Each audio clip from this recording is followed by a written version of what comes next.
قال بل فعلہ، بولے ابراہیم علیہ الصلوۃ والسلام بل فعلہ، نہیں کیا ہے اس نے، کبیرہم بڑا ان بتوں میں، ھذا یہ ہے، فاسألوہم سو ان سے سوال کرو، ان کانوا لا ینطقون اگر یہ نہیں، ان کانوا ینطقون اگر یہ بولتے ہیں تو ان سے پوچھ لو یہ کام کس نے کیا۔ یہ وہ آیت ہے قرآن کریم کی جو مشکل ترین آیات میں سے ایک آیت مانی گئی، اور اس کا ترجمہ اتنا آسان بھی نہیں، اور اس میں کہاں پر رکنا ہے اور کہاں سے نیا جملہ شروع ہوتا ہے، یہ مشکل ترین آیات میں سے قرآن پاک میں ایک ہے، اور اس پہ لکھنے والوں نے صفحات لکھے ہیں اور زور لگا لیا ہے کہ اس آیت کو کس طرح حل کرنا چاہیے۔ حضرت ابراہیم علیہ الصلوۃ والسلام نے ان بتوں کو توڑا، سب جانتے ہیں، کیوں انہوں نے کہا بل فعلہ، نہیں، اس نفی سے کیا مراد ہے؟ اگر وہ کہتے ہیں میں نے نہیں کیا تو یہ تو جھوٹ ہے، انہوں نے تو کیا، اور اگر وہ کہتے ہیں کہ بل فعلہ نہیں کیا ہے اس نے تو کس نے، کبیرہم ھذا یہ ان کا بڑا ہے، فاسألوہم ان کانوا ینطقون اور ان سے پوچھ لو اگر یہ بولتے ہیں، ان سے سوال کر لو اگر یہ بولتے ہیں۔ اور اس کے ساتھ ساتھ وہ حدیث بھی دیکھ لینی چاہیے جو مسلم اور بخاری میں آئی ہے، اور رسول اللہ صلی اللہ علیہ وسلم نے بتلایا ہے کہ حضرت ابراہیم علیہ الصلوۃ والسلام نے کیا بات کہی تھی۔ یہ احادیث بہت سے لوگوں نے لکھی ہیں، اور اسی کی بنیاد پر یہ اعتراض اٹھایا گیا ہے کہ حضرت ابراہیم علیہ الصلوۃ والسلام کو اللہ تعالیٰ نے کہا کہ صدیقا نبیہ، وہ بڑے سچے آدمی تھے ہمارے، اور پھر حضرت ابراہیم علیہ الصلوۃ والسلام نے یہاں یہ کیوں کہہ دیا کہ یہ میں نے کام نہیں کیا۔ صحیح بخاری میں جہاں احادیث الانبیاء آئی ہیں، پہلے اس روایت کو دیکھتے۔ حضرت ابو ہریرہ رضی اللہ عنہ کی روایت اور احادیث الانبیاء کے باب میں وہ کہتے ہیں کہ رسول اللہ صلی اللہ علیہ وسلم نے یہ بات کہی کہ لم یکذب ابراہیم علیہ الصلوۃ والسلام، حضرت ابراہیم علیہ الصلوۃ والسلام نے جھوٹ نہیں بولا تھا کبھی بھی، الا ثلاث کذبات، مگر 3 مرتبہ، اور پھر فرمایا کہ سنتین منہن فی ذات اللہ عز وجل، 2 تو جو باتیں انہوں نے کی تھی وہ اللہ کے بارے میں تھی، ایک وہ بات جو انہوں نے کہی تھی کہ میں بیمار ہوں۔ دیکھا نا وہ سورہ صافات کی آیات، وہ اسی لیے ذکر کی گئیں کہ آپ کے سامنے پوری پکچر رہے۔ وہاں آیا ہے کہ انہوں نے ستاروں کی طرف دیکھا اور انہوں نے کہا میں بیمار ہوں، تو یہ حضرت ابراہیم علیہ الصلوۃ والسلام بیمار تو نہیں تھے، کیوں انہوں نے کہا ایک، وقولہ، اور ان کا یہ کہنا کہ بل فعلہ کبیرہم ھذا، یہ کیا ہے اس نے اور یہ بڑا ہے بتوں میں، یہ 2۔ اور تیسری بات کیا تھی؟ رسول اللہ صلی اللہ علیہ وسلم نے گویا کہ فرمایا بینا و ذات یوم وسارت اذا اتا علی جبار من الجبابرہ، حضرت ابراہیم علیہ الصلوۃ والسلام اور ان کی اہلیہ جا رہی تھیں سفر میں، مصر سے جب یہ لوگ گزرے، اس واقعے کے بعد ہجرت ہو گئی، اور ہجرت میں جب یہ گزرے ہیں عراق سے آئے اور مصر سے گزرے، تو وہاں پر جو حکمران تھا وہ بڑا ظالم تھا، اور یہ کہا گیا حضرت ابراہیم علیہ الصلوۃ والسلام سے، نہیں اس حکمران سے، اس ظالم سے، کہ یہ ایسا شخص ہے کہ اس کے ساتھ ایک عورت ہے، من احسن الناس، بہت خوبصورت ہے وہ لوگوں میں۔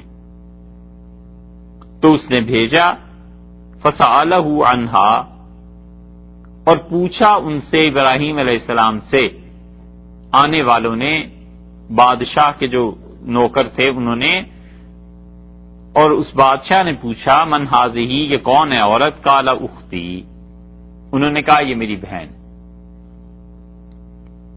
اور لوگ آئے پھر حضرت سارا کے پاس، حضرت ابراہیم علیہ الصلوۃ والسلام آئے سارا کے پاس، اور آپ نے فرمایا کہ سارا لیس علی وجہ الارض مومن غیری وغیرک، اس وقت پوری دنیا میں مومن اور اللہ کو ماننے والا کوئی بھی نہیں ہے سوائے میرے اور تمہارے، بس ہم دو ہی ہیں۔ وَإِنَّ هَذَا سَأَلَنِي عَنْكَ، اور یہ اگر دریافت کریں گے مجھ سے تیرے بارے میں تو میں انہیں کہوں گا کہ انک اختی، تو میری بہن ہے، فلا تکذبینی، تو تم اس کی تکذیب نہ کرنا، یعنی یہ جھوٹ نہیں ہے۔ پھر وہ لوگ گئے حضرت سارا کے بارے میں، کیونکہ ان کے ہاں رواج یہ تھا کہ اگر ماں اور بیٹے کا تعلق ہوتا تھا یا بہن بھائی ہوتے تھے تو اس عورت پہ وہ جابر حکمران ہاتھ نہیں ڈالتا تھا، اور اگر پتہ چلتا تھا یہ میاں بیوی ہیں تو اس عورت کو رکھ لیتا تھا۔ تو حضرت ابراہیم علیہ السلام نے کہا کہ تم کیا نام بہن بھائی، اور وہ اس کے باوجود کہ اسے اندازہ ہو گیا کہ یہ دونوں کہہ رہے ہیں بہن بھائی ہیں، وہ صبر نہیں کر سکا ان کے حسن کی وجہ سے، حضرت سارا کی خوبصورتی کی وجہ سے، اور اس نے اپنا ہاتھ بڑھایا تاکہ حضرت سارا کو پر ڈالے، اور اللہ نے اس کے ہاتھ کو شل کر دیا۔ بادشاہ نے کہا کہ اللہ سے دعا کر دے میں ٹھیک ہو جاؤں، ولا اضرک، میں تمہیں کچھ نہیں کہوں گا۔ تو انہوں نے اللہ سے دعا کی سارا نے، اور وہ ٹھیک ہو گیا، اور پھر اس سے صبر نہیں ہو سکا، برداشت نہیں ہو سکا ان کا حسن دیکھ کے، اور اس نے دوسری مرتبہ یہ حرکت کی، اور دوسری مرتبہ اللہ نے اس کے ہاتھ کو شل کر دیا۔ اور پھر اس نے کہا کہ اللہ سے دعا کر دیں اگر میں ٹھیک ہو جاؤں تو میں یہ نہیں کروں گا۔ پھر اللہ تعالیٰ نے اسے ٹھیک کر دیا، تو اس نے اپنے بعض نوکروں کو بلایا اور اس نے کہا کہ انک لم تاتینی بانسان، یہ کوئی انسان نہیں آئے، یہ تو لگتا ہے کوئی شیطان ہی ہے، یہ کوئی جادو ہے، کوئی ایسی چیز ہے۔ اور پھر اس نے حضرت ابراہیم علیہ السلام کو ہاجرہ دے دی، اور وَهُوَ قَائِمٌ يُصَلِّي، حضرت ابراہیم علیہ السلام کے پاس یہ لوگ آئے اور وہ کھڑے ہو کے نماز پڑھ رہے تھے، فَأَوْمَا بِيَدِهِ، تو حضرت ابراہیم علیہ السلام نے اپنے ہاتھ سے اشارہ کیا، اور ان کا مرہم کون ہے، کیا بات ہوئی؟ تو ان کی اہلیہ سارا نے بتایا کہ رد اللہ کید الکافر، اللہ نے اس کافر کی کوشش کو ناکام کر دیا، اور اللہ نے اس کی تدبیر کو، اس کے اس منصوبے کو فی نحرہ ہی رد کر دیا، ناکام ہو گیا، اور انہوں نے یہ ہاجر دی ہے۔ اور حضرت ابو ہریرہ رضی اللہ عنہ نے کہا تلک امکم یا بنی ماء السماء، اے آسمان کے بیٹو عربو، یہ تمہاری ماں تھی حضرت ہاجرہ علیہ السلام، اس وقت وہ حضرت ابراہیم علیہ السلام کے ساتھ آئی تھی۔ یہی حدیث یہاں مسلم میں بھی آئی، اور صحیح مسلم میں آتا ہے حضرت ابو ہریرہ رضی اللہ عنہ نے فرمایا، بخاری میں یہ تصریح نہیں ہے کہ رسول اللہ صلی اللہ علیہ وسلم نے یہ جملے کہے، اور وہاں جب ہم نے کہا کہ رسول اللہ صلی اللہ علیہ وسلم نے فرمایا، وہ اسی بنیاد پہ کہ یہاں حضرت ابو ہریرہ رضی اللہ عنہ نے صراحتاً کہا ہے کہ رسول اللہ صلی اللہ علیہ وسلم نے فرمایا کہ لم یکذب ابراہیم النبی صلی اللہ علیہ وسلم، حضرت ابراہیم علیہ السلام نے کبھی جھوٹ زندگی میں نہیں بولا، قط کبھی بھی، الا ثلاث کذبات، سوائے 3 باتوں کے، سنتین فی ذات اللہ، 2 جھوٹ تو اللہ کے بارے میں تھے، ایک تو انہوں نے کہا کہ میں بیمار ہوں، اور دوسرے انہوں نے کہا کہ کبیرہم ھذا، یہ بت ہے بڑا، وواحدۃ فی شان سارا، اور تیسرا جھوٹ جو تھا وہ اپنی بیوی سارا کے بارے میں انہوں نے بولا۔ سوچنے کی بات یہ ہے کہ یہ جو 2 جھوٹ پہلے قرار دیے جا رہے ہیں، یہ تیسرا بھی جو ہے حضرت ابراہیم علیہ السلام نے اپنی بیوی کو بچانے کے لیے بولا، تو یہ بھی تو اللہ ہی کے لیے تھا۔ ابن عربی نے یہاں بڑی اچھی بات لکھی ہے، وہ کہتے ہیں تھا تو یہ بھی اللہ کے لیے، اپنے گھر والوں کی حفاظت کرنا یہ بھی تو شریعت کا حکم ہے، یہ بھی اللہ ہی کا حکم ہے، اسی کے تحت تھا، لیکن چونکہ اس میں اپنی ذات شامل تھی، اس لیے رسول اللہ صلی اللہ علیہ وسلم نے اس کو الگ کر دیا اور دو جو خالص اللہ کے لیے تھے انہیں الگ کر دیا۔ ابن عربی کہتے ہیں کہ ہم جو اپنے کاموں کو کہتے ہیں نا اللہ کے لیے کر رہے ہیں، اللہ کے لیے کر رہے ہیں، تو یہ بھی سوچ لینا چاہیے کہ اس میں کتنا حصہ اللہ کا ہے اور کتنا اپنے نفس کا ہے۔ اتنی باریک چیز ہے یہ اخلاص اللہ کے لیے کاموں کا کرنا۔ اور پھر فرمایا رسول اللہ صلی اللہ علیہ وسلم نے کہ فَإِنَّهُ قَدِمَ أَرْضَ جَبَّارٍ وَمَعَهُ سَارَةٌ، ایک جبار بادشاہ کے ملک سے، وہ ظالم حکمران کے ملک سے گزرے اور ان کے ساتھ سارا تھی، اور سارا بہت خوبصورت تھی۔ فَقَالَ لَهَا إِنَّ هَذَا الْجَبَّارَ، تو اس نے سارا سے کہا کہ یہ جو ظالم ہے اگر اسے پتا چل گیا کہ تم میری بیوی ہو، ابراہیم علیہ السلام نے کہا، تو یہ پھر تمہیں چھین لے گا، اور اگر تم سے اس نے پوچھا کہ تمہارا میرے ساتھ کیا رشتہ ہے، تم اسے بتا دینا کہ تم میری بہن ہو، فَإِنَّكِ أُخْتِي فِي الْإِسْلَامِ، تم اسلام کے اعتبار سے میری بہن ہو، فَإِنِّي لَا أَعْلَمُ فِي الْأَرْضِ مُسْلِمًا، جہاں تک مجھے علم ہے پوری کائنات میں کوئی مسلمان نہیں ہے غیری وغیرہ کے، میرے اور تیرے علاوہ کوئی اللہ کی توحید کا قائل اس وقت دنیا بھر میں نہیں رہا، تو اس اعتبار سے تم میری بہن لگتی ہو، اسلام کے اعتبار سے تم یہ کہہ دینا۔ فلما دخل ارضه، اور جب وہ اس سرزمین میں گئے تو بعض ظالم جو تھے انہوں نے سارا کو دیکھا اور انہوں نے آ کر یہ کہا بادشاہ سے کہ اتنی خوبصورت عورت یہاں آئی ہے، لا ينبغي لها ان تكون الا لك، کہ وہ کسی کے پاس نہیں رہنی چاہیے سوائے تمہارے، تم اسے اپنی بیوی بنا لو۔ فارسل الیہا، تو اس نے پیغام بھیجا اس کی طرف، فأتیا بہا، اور وہ آئیں۔ کون سا سوچے آدمی کہ کون سی قربانی ہے جو اللہ کے ان بندوں نے نہیں، ایک طرف اٹھا کے آگ میں پھینک رہے ہیں، دوسری طرف اب یہ بیوی کا مسئلہ پیش آ گیا ہے، کون سا امتحان ہے جس میں یہ لوگ نہیں گزرے، اور آگے چل کے بچہ اس کو بھی ذبح کرنا ہے ابھی، اسماعیل علیہ السلام، پھر ہجرت، سب کچھ چھوڑ کے ہر طرح کی قربانیاں انہوں نے دی۔ تو جب بادشاہ وہ ظالم چاہتا تھا کہ اس نے سارا پہ ہاتھ ڈالے، فقام ابراہیم علیہ السلام الی الصلاۃ، ابراہیم علیہ السلام کھڑے ہو گئے اور نماز پڑھنے لگے۔ یہ ہے جو قرآن میں آیا ہے نا کہ وَاسْتَعِینُوا بِالصَّبْرِ وَالصَّلَاةِ، لوگوں اللہ سے مدد مانگو صبر کر کے اور نماز پڑھ کے، یہ نماز کے لیے۔ فلما دخلت علیہ، جب وہ بادشاہ آیا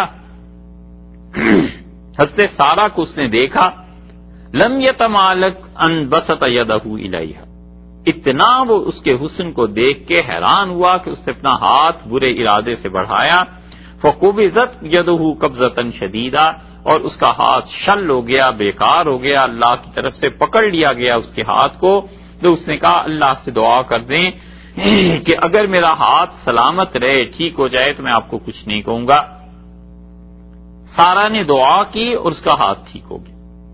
فعاد، پھر اس نے دیکھا اور وہ اپنی خواہش سے مجبور ہوا اور اس نے دوبارہ یہ حرکت کی، اور پہلی مرتبہ جتنا اس کا ہاتھ شل ہوا تھا، فرمایا رسول اللہ صلی اللہ علیہ وسلم نے دوسری مرتبہ اس سے زیادہ سخت آفت آ گئی، شاید پہلے صرف ہاتھ ہوا ہوگا، دوسری مرتبہ میں بازو ہو گیا ہوگا، اس سے زیادہ جب شدت آئی تو اس نے پہلی مرتبہ کی طرح کہا کہ آپ میرے لیے دعا کریں اور میں آپ کو کچھ نہیں کہوں گا۔ ففعلت، انہوں نے دعا کی اور پھر اس نے تیسری مرتبہ ہاتھ بڑھایا۔ بخاری میں تو 2 مرتبہ کا ذکر تھا، یہاں آیا ہے کہ تیسری مرتبہ پھر اس نے ہاتھ بڑھایا تو فقبضت اشد من القبضتین الاولیین، پہلی دونوں مرتبہ میں جس کے ہاتھ کو تکلیف ہوئی تھی، تیسری مرتبہ اس سے بھی زیادہ شدید تکلیف ہوئی۔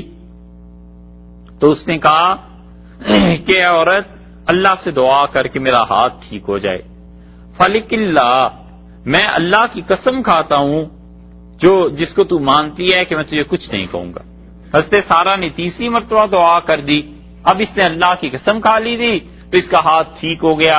فدعا الذی جاء بہا، اور جو نوکر اس کا لے کے آیا تھا حضرت سارا کو، اس نے بلایا اور اس نے کہا یہ تم کس کو لے آئے ہو، یہ تو کوئی شیطان ہے، یہ تو عورت انسان نہیں ہے۔ فاخرجھا من ارضی، نکالو انہیں میری زمین سے، اس مملکت سے انہیں باہر بھیج دو۔ وآتھا ہاجر، اور حضرت حاجرہ کو اس نے ساتھ کر دیا. تو یہ چلی ہیں سارا، اور حضرت ابراہیم علیہ الصلوۃ والسلام نے انہیں دیکھا، اور ابراہیم علیہ السلام نے فرمایا ماہیم، ماہیم اس زبان میں لفظ ہوگا کہ کیا ہوا، کیا پیش آیا. قالت خیرن، بولی سارا، اور انہوں نے کہا اللہ نے خیر کی. کف اللہ ید الفاجر، اللہ نے اس مجرم کا ہاتھ مجھ سے روک دیا. وہ اختم خادمن، اور ہمارے ساتھ ایک اور خاتون کر دی ہیں، یعنی حضرت حاجرہ. قال ابو ہریرہ، ابو ہریرہ رضی اللہ عنہ نے کہا کہ اے عربو، رسول اللہ صلی اللہ علیہ وسلم اور یہ سارے قریشی، یہ جتنے ہاشمی تھے، قریشی تھے، یہ سارے کے سارے حضرت ابراہیم علیہ السلام کی اولاد تھے نا. تو حضرت ابراہیم علیہ السلام کی اولاد جو حاجرہ سے تھی، یہ سارے سید اب بھی جو پائے جاتے ہیں جیسے حاجرہ کی اولاد ہیں، اور سارا سے جو تھا وہ تو سلسلہ اور ہے یہودیوں کا. تو حضرت ابو ہریرہ رضی اللہ عنہ فتلک امکم یا بنی ما السماء، سو لوگو اے آسمان کے بیٹو. آسمان کے بیٹے اس لیے کہتے تھے کہ ان عربوں کا سارا گزر اوقات بارش پہ ہی تھا نا. بارش نہیں ہوتی تھی تو مکہ مکرمہ میں پانی کہاں سے آتا، اور بارش نہیں ہوتی تھی تو یہ لوگ اپنی کھیتیوں کو سیراب کیسے کرتے. چلیے پھر تو زمزم ہو گیا، اس کے بعد لوگوں کو پانی مل گیا، لیکن وہ ایسا پانی تو نہیں تھا کہ اس سے فصلیں بھی پیدا ہوتی، کیونکہ مکہ مکرمہ میں تو ایسی زمین نہیں تھی. تو اس لیے ما السما کہتے تھے کہ یعنی آسمان کی اولاد، آسمان کی وجہ سے تمہاری زندگیاں بچی ہوئی ہیں. تو حضرت ابو ہریرہ رضی اللہ عنہ نے کہا یہ تھی تمہاری والدہ حاجرہ جو وہاں سے گزری تھی، جو جب سارا وہاں سے گزری تھی تو حاجرہ کو اس نے دے دیا تھا. ان دونوں احادیث میں صرف یہی نہیں، ترمذی میں بھی آگے چل کے روایات آئی ہیں، ان سب میں بنیادی طور پر مسئلہ یہی پیدا ہوتا ہے کہ حضرت ابراہیم علیہ الصلوۃ والسلام نے جھوٹ بولا تو کیا بولا، اور کیا وہ واقعی جھوٹ بھی تھا یا نہیں تھا. مفسرین نے اس آیت پر بحث کی ہے، آگے چل کے پھر بحث کی ہے انہوں نے وہی سورہ صافات میں کہ فنظر نظرۃ فی النجوم، انہوں نے ستاروں میں دیکھا اور کہا انی سقیم، میری طبیعت خراب ہے، میری طبیعت پہ بوجھ ہے. دونوں جگہ پر مفسرین بحث کرتے ہیں، یہاں بھی اور وہاں بھی. یہاں اس لیے یہ بحث آپ سے عرض کر رہے ہیں کہ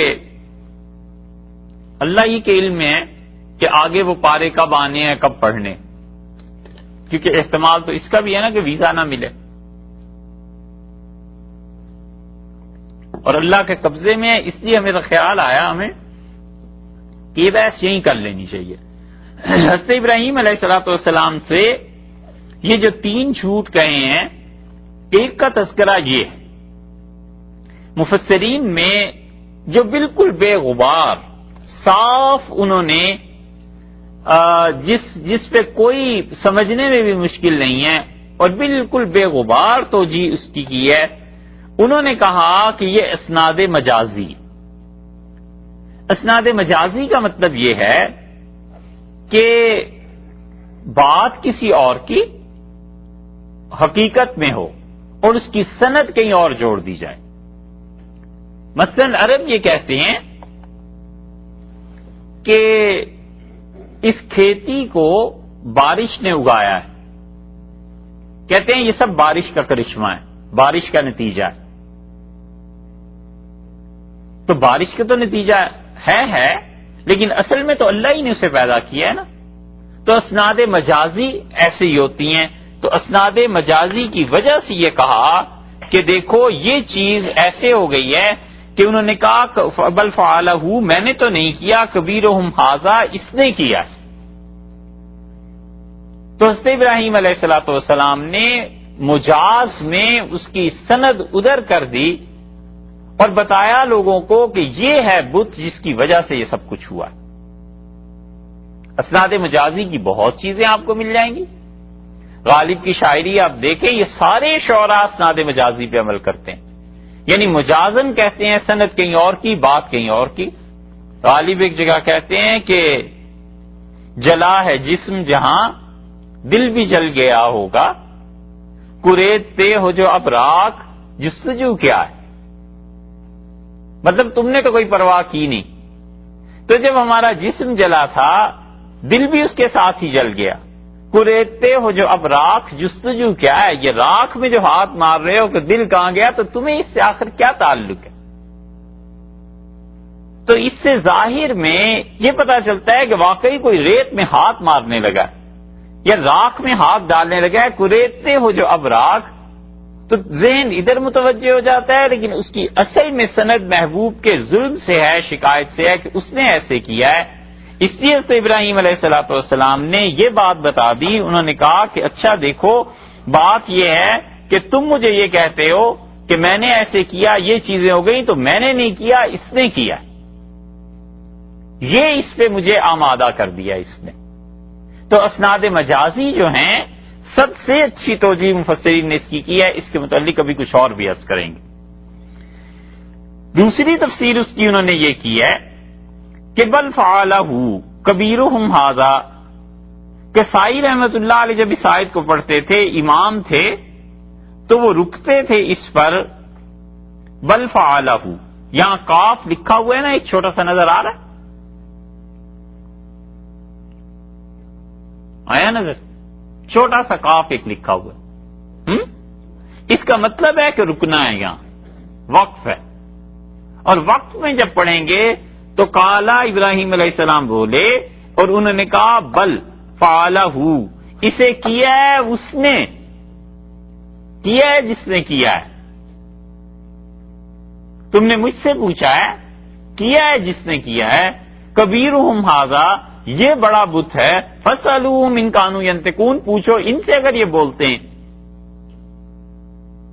تو ابراہیم علیہ الصلوۃ والسلام نے انکار نہیں کیا، انہوں نے کہا بلکہ کیا ہے فعلہ، اسی نے کیا ہے. انہوں نے کہا تم نے کیا ہے، کہتے ہیں کیا ہے اسی نے کیا ہے، کیا ہے جس نے بھی کیا ہے. یہ جو بڑا ہے آخر یہ کس مرض کی دوا ہے، اس سے کیوں نہیں پوچھتے؟ ان کانوا ینطقون، اگر یہ بولتے ہیں تو اس سے پوچھو. اس لیے کہ سائی رحمت اللہ علیہ کہتے تھے کہ بل فعلہ پہ رک جائے اور اس کے بعد پڑھے کہ کبیرہم ھذا، یہ بڑا بت ہے. فاسألوہم ان کانوا ینطقون، ان سے پوچھو اگر یہ بات کر سکتے ہیں. تو کہتے تھے یہ جھوٹ نہیں ہے، بلکہ بات انہوں نے صاف کہی. انہوں نے کہا کیا جس نے بھی کیا.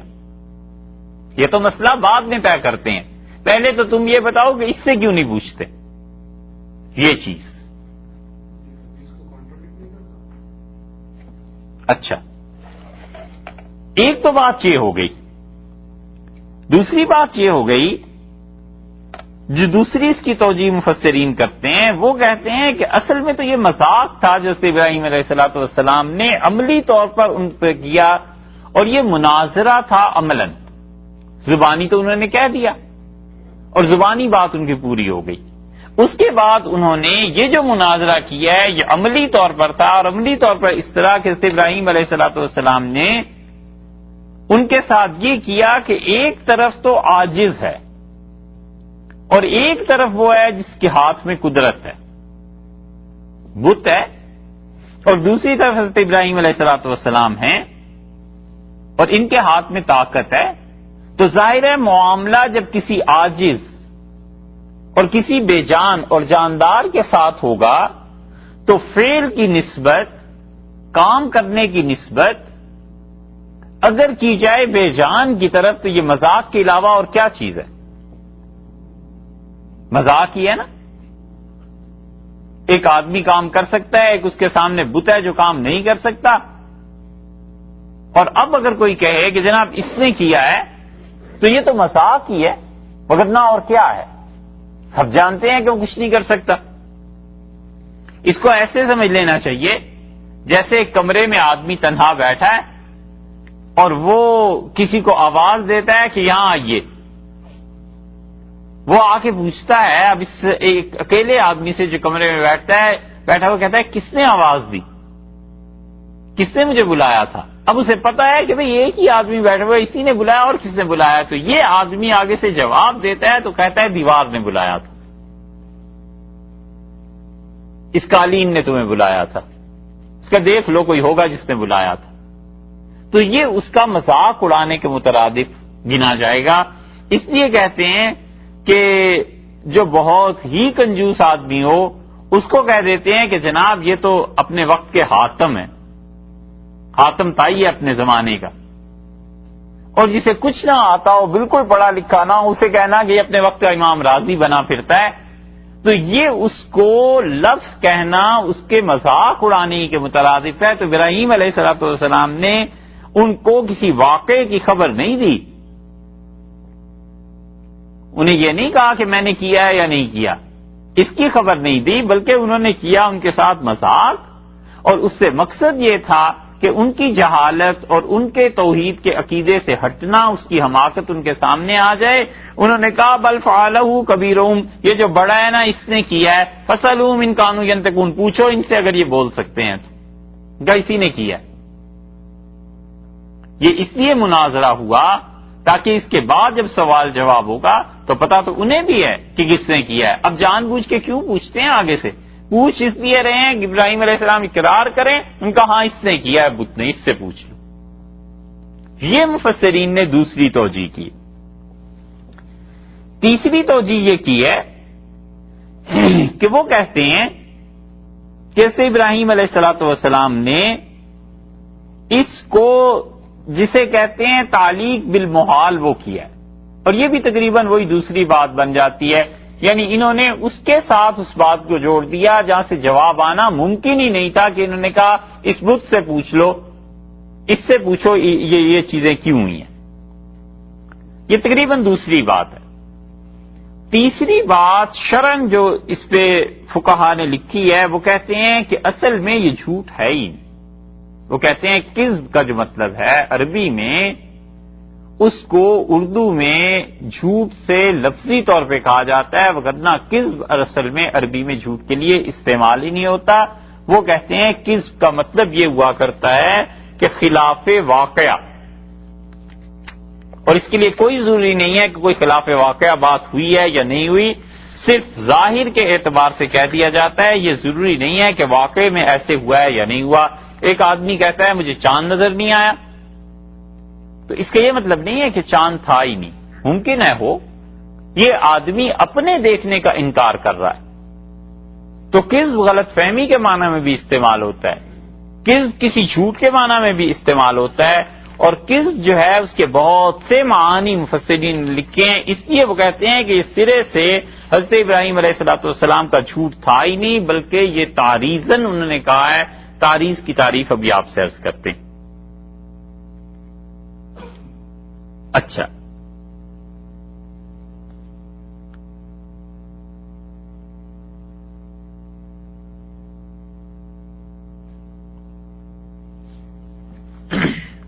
ایک اور توجیہ انہوں نے کی.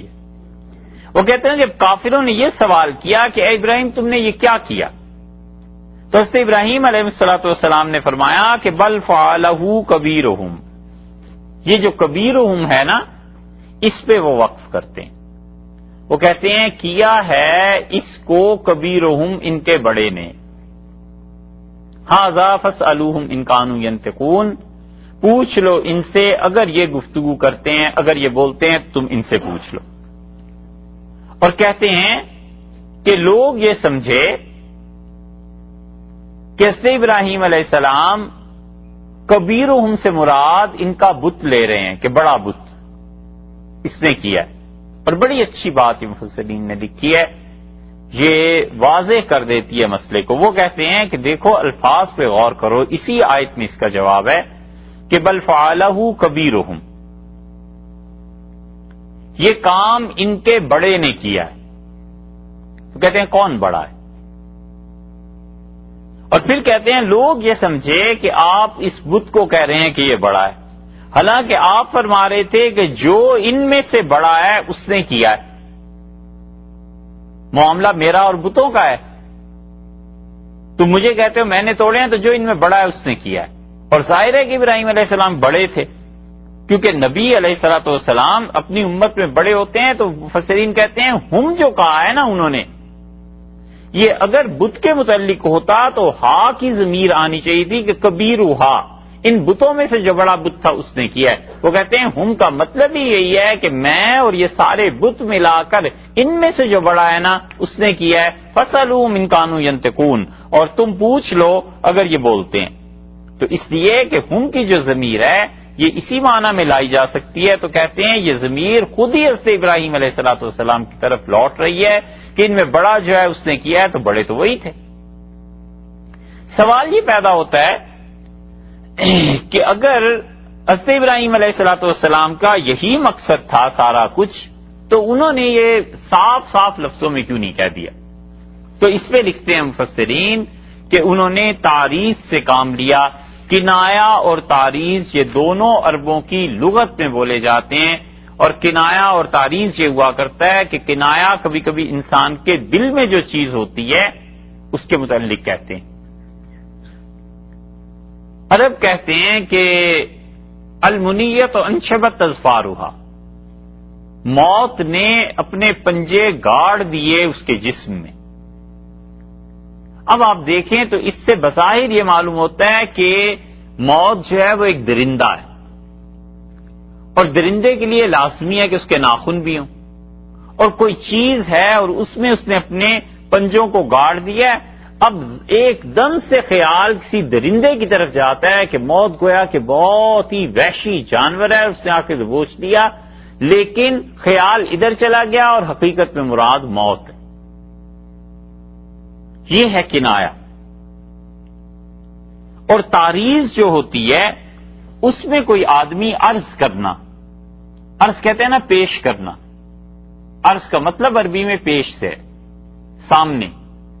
میں نے عرض کیا ہے یعنی آپ کے سامنے یہ بات رکھی ہے. تو تعریض کہتے ہیں عرب اس چیز کو جس چیز میں صراحتاً نسبت نہ کرے. تعریض یہ کہ کلام میں بات کرنے میں متکلم نے، بولنے والے نے جس چیز کی طرف بات کی ہے اس کا صاف صاف ارادے کا اظہار نہیں کیا، بلکہ اس نے بات اصل میں اشارے کنائے میں کی. اور اس کی متعدد مثالیں کتاب و سنت میں مل جائیں گی. اللہ تعالی نے اسی تعریض کے لفظ کو استعمال کیا ہے سورہ بقرہ میں، اور اللہ نے فرمایا کہ ولا جناح علیکم، اور تم پر کوئی گناہ نہیں ہے کہ جو عورت اپنی عدت گزار رہی ہے ارضتم بہی، تم اس پر پیش کر دو من خطبۃ النساء، کیا کرو؟ بغیر صراحت کے، بغیر وضاحت کے نکاح کا پیغام اسے دے دو. وہاں تعریض کا لفظ ہے. عرض تم، تعریض کرو اس عورت سے، یعنی اس کے سامنے بغیر ارادے کے، اظہار کے نکاح کا پیغام اسے دے دو. وہ آیت جب گزری تھی تو اس وقت بھی آپ سے عرض کیا تھا کہ ایک عورت عدت گزار رہی ہے. اب عدت میں صراحتاً اس سے بات کرنا کہ میں آپ سے نکاح کرنا چاہتا ہوں، یہ اس عورت کے لیے بڑی تکلیف دہ بات ہے. اور دوسری طرف سے پریشانی ظاہر ہے کہ عورت کو خود بھی ہے کہ گھر اجڑ گیا، اب کیا ہوگا؟ تو اللہ تعالی نے فرمایا کہ صاف بات نہ کرنا، البتہ اشارے کے نائے میں تم کہہ سکتے ہو. مثلا کوئی آدمی دیکھتا ہے کہ یہاں نکاح ہو جانا چاہیے میرا، یہ ہمارے خاندان کی خاتون ہے، اگر یہ باہر کہیں خاندان سے چلی گئی تو پھر اور مصیبت بنے گی یہ، تو وہ کہتا ہے کہ میں خود بھی نکاح کا سوچ رہا ہوں. اب یہ تعریض ہے، اس نے صاف تو نہیں کہا لیکن اس نے پیغام بھی دے دیا. اس نے کہا سوچتا ہوں کہ بڑی مصیبت آ گئی ہے، آپ کا معاملہ کیا ہوگا، آپ اپنے مستقبل کے متعلق کیا سوچ رہی ہیں، کہیں بات ہو جاتی تو مناسب ہوتا. اب اس نے صاف نہیں کہا لیکن اشارے اور کنائے میں بات کر دی، یہ ہے تعریض. تو وہ کہتے ہیں ابراہیم علیہ الصلوۃ والسلام نے یہاں پر تعریض کی ہے کہ انہوں نے کہا بل فعلہ، کیا اسی نے ہے جس کو تم کہتے ہو کبیرہم ھذا، یہ جو بڑا ہے نا اس سے پوچھو ان کانوا ینطقون، اگر یہ بات کر سکتا ہے. اور اس تعریض کی کئی ایک مثالیں حدیث میں بھی آئیں. ایک چیز ہے توریہ. اچھا پہلے تو تعریض کی بات کر لیں. توریہ کہتے ہیں اس بات کو، تقیہ جو شیعوں کے ہاں ہے نا وہ تو ہے صراحتاً جھوٹ بولنا، صاف صاف، اور اس پہ عمل بھی کرنا، وہ ایک الگ چیز ہے. اور تقیہ کے برعکس توریہ ایک چیز کہتے ہیں، اور توریہ کہتے ہیں اس بات کو کہ جو آدمی بات کر رہا ہے وہ بالکل صحیح بات کر رہا ہے اور سننے والا کوئی اور معنی لیتا ہے اس کے. یہ بس اچھی طرح سمجھ لینے کی بات ہے کہ فرض کر لیجئے آپ بول رہے ہیں، آپ جو کچھ کہتے ہیں وہ اور ہے، اور سننے والا غلط فہمی سے کچھ اور معنی لیتا ہے، یہ جھوٹ نہیں ہے، یہ توریہ ہے. اور اسی لیے شریعت نے ضرورت کے وقت میں توریہ سے کام لینے کی اجازت بھی دی ہے، اور خود رسول اللہ صلی اللہ علیہ وسلم سے اس کا استعمال ثابت۔ مثلا حدیث میں آتا ہے کہ رسول اللہ صلی اللہ علیہ وسلم جب کسی غزوے کے لیے نکلتے تھے تو عملی طور پر ہمیشہ مدینہ منورہ سے جس طرف جانا ہوتا تھا اس کے علاوہ کسی اور رخ پہ چل پڑتے تھے، اور آگے جا کر پھر مڑ جاتے تھے۔ عملاً لوگ یہ سمجھتے تھے کہ شاید اس طرف کا سفر کر رہے ہیں، جہاں آگے کون ہے، کس سے جا کے لڑنا ہے۔ تو جاسوس تو کافروں میں بھی ہوتے تھے، اتنے تو غافل کافر بھی نہیں بیٹھے ہوتے تھے، اور پھر رسول اللہ صلی اللہ علیہ وسلم آگے جا کر جب مڑتے تھے تو پھر پتہ چلتا تھا لوگوں کو، صحابہ رضی اللہ عنہ کو، کہ اچھا فلاں جگہ جا رہے ہیں۔ یہ عملی طور پر دشمن کو بے خبری میں رکھنا ہے، اور رسول اللہ صلی اللہ علیہ وسلم اپنے طور پر یہ کرتے تھے۔ اس کی اور مثال دیکھ لیں، حضرت انس بن مالک رضی اللہ عنہ کی روایت میں آتا ہے کہ ایک شخص رسول اللہ صلی اللہ علیہ وسلم کے پاس آیا اور اس نے کہا کہ اللہ کے رسول مجھے کوئی اونٹ دے دیں۔ تو رسول اللہ صلی اللہ علیہ وسلم کیا کرنا ہے، اس نے کہا میں اس پہ سواری کروں گا، میرے پاس کوئی جانور نہیں ہے، مراد اس کی یہ تھی۔ تو آپ نے فرمایا اچھا میں تمہیں اونٹنی کا بچہ دے دوں گا، اور آپ نے فرمایا میں تمہیں اس پہ سوار بھی کر دوں گا۔ تو اس نے تعجب سے کہا رسول اللہ صلی اللہ علیہ وسلم سے کہ اونٹنی کا بچہ نہیں چاہیے، اس پہ کون سوار ہوگا، مجھے تو اونٹ چاہیے۔ تو آپ نے فرمایا کیا اونٹنیوں کے بچے نہیں ہوتے؟ اب رسول اللہ صلی اللہ علیہ وسلم نے صحیح کہا، اگرچہ مزاح فرمایا، اس سے مذاق کیا ہے، لیکن بات تو صحیح ہے، اور سننے والے کا ذہن اونٹ کے بچوں کی طرف چلا گیا کہ بچے جو ہوتے ہیں وہ ایسے ہوتے۔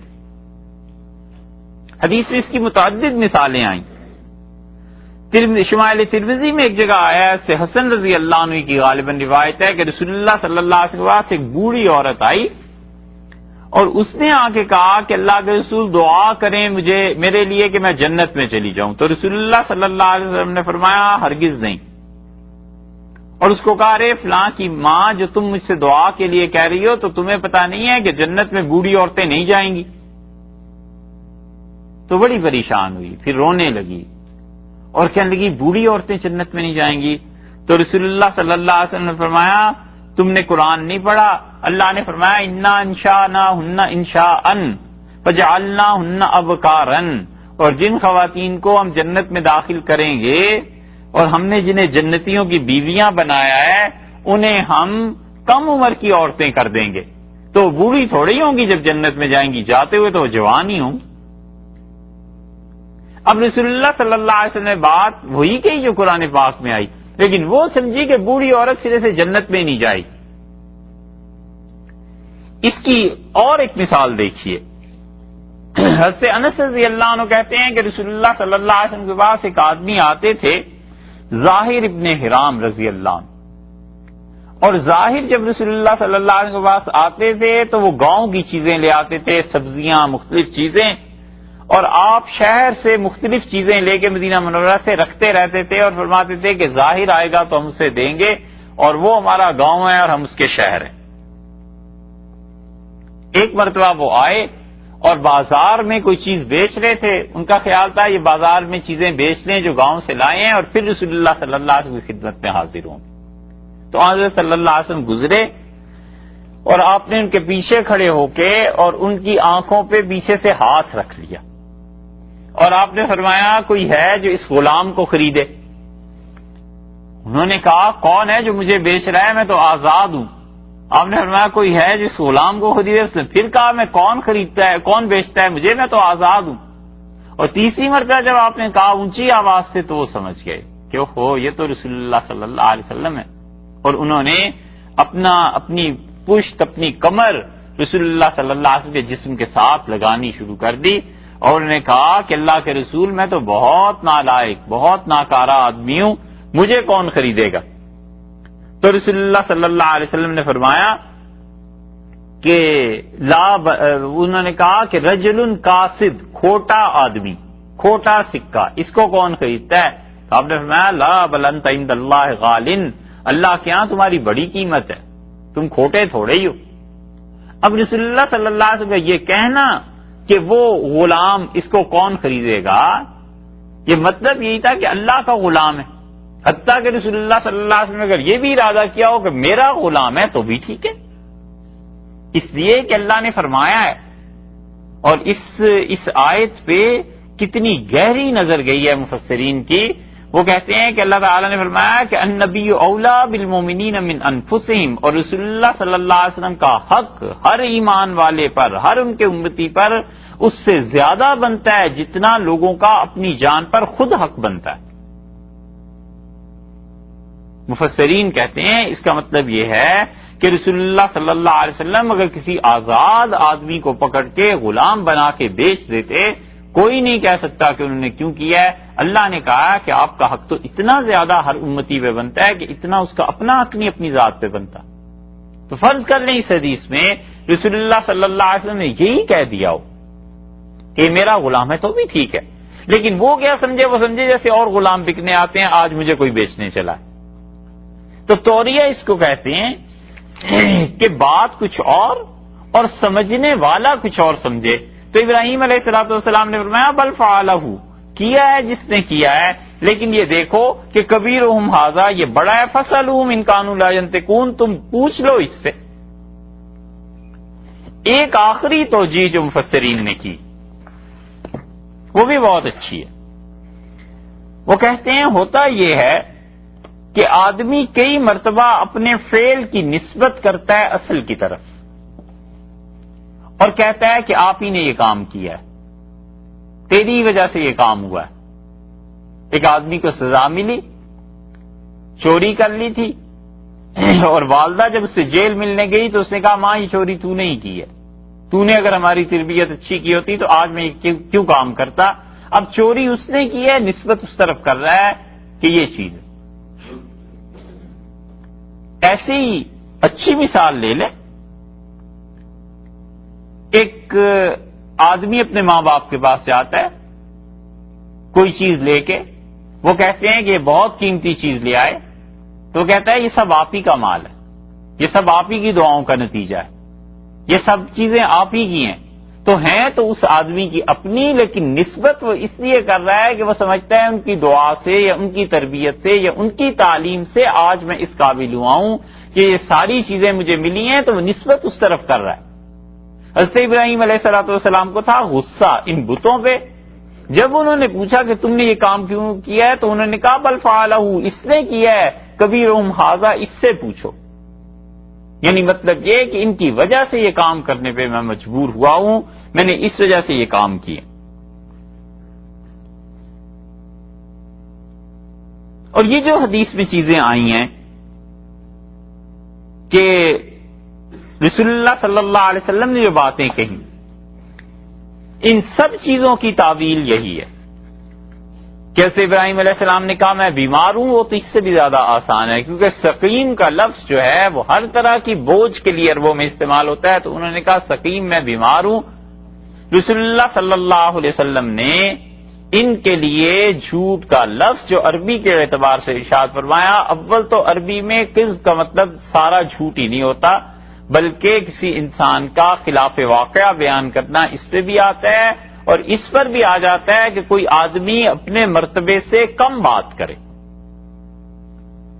حضرت ابراہیم علیہ السلام نے، ہم مان لیں کہ یہ توریہ کیا، اور رسول اللہ صلی اللہ علیہ وسلم نے تینوں جگہ پر یہ بتا دیا کہ انہوں نے بات کچھ کی، سمجھنے والوں نے کچھ اور سمجھا، تو انہوں نے گویا سچ بولا لیکن اس انداز سے کہ سمجھنے والے کو دھوکہ ہو گیا.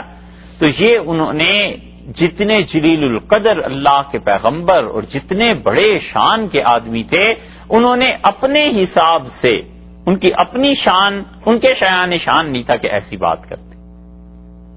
تو انہوں نے اپنے رتبے سے کم درجے کی بات کی، اگرچہ شرعاً یہ جائز تھی، عقلاً جائز تھی، بیوی کو بچانا بھی جائز تھا، ان کی عید کی تقریب میں شرکت نہ کرنا بھی جائز تھی. اس ذریعے سے وہ جو بلانا چاہ رہے تھے خدا کی توحید کی طرف، یہ سب چیزیں جائز تھیں لیکن ان کے شان اور مرتبے کے مطابق نہیں تھیں.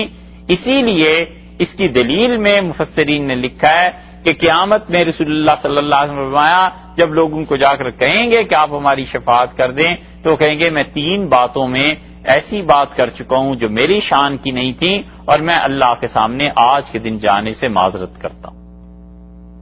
تو مفسرین کہتے ہیں کہ یہ جھوٹ نہیں تھے، یہ توریہ تھا، لیکن شان ان کی ایسی تھی کہ انہیں اس میں بھی نہیں آنا چاہیے تھا، اس لیے وہ حدیث میں رسول اللہ صلی اللہ علیہ وسلم نے جو لفظ استعمال کیے ہم کے لیے تو بتایا ہے کہ انبیاء علیہ السلام کبھی اپنی شان سے کم بات جب کرتے ہیں تو ایسے الفاظ آتے ہیں۔ اور دوسری بات جو فقہا نے اس سے ثابت کی ہے، وہ کہتے ہیں کہ اس معاملے میں پڑھنا ہی نہیں چاہیے، کہتے ہیں توریے سے کام ہی نہ لے، ہاں جب ایسی حالت آ جائے کہ زندگی موت کا کوئی مسئلہ بن جائے تو ایک الگ بات ہے، وگرنہ آدمی صاف اور سچی بات کہے۔ توریہ اور یہ چیزیں رخصت کے درجے میں ہیں، اور عظیمت اور بندگی اللہ کی اور اونچا مقام یہی ہے کہ انسان ہمیشہ صاف اور سچی بات کہے۔ انہوں نے انہی واقعات سے یہ چیزیں ثابت کی۔ اب فرمائیے۔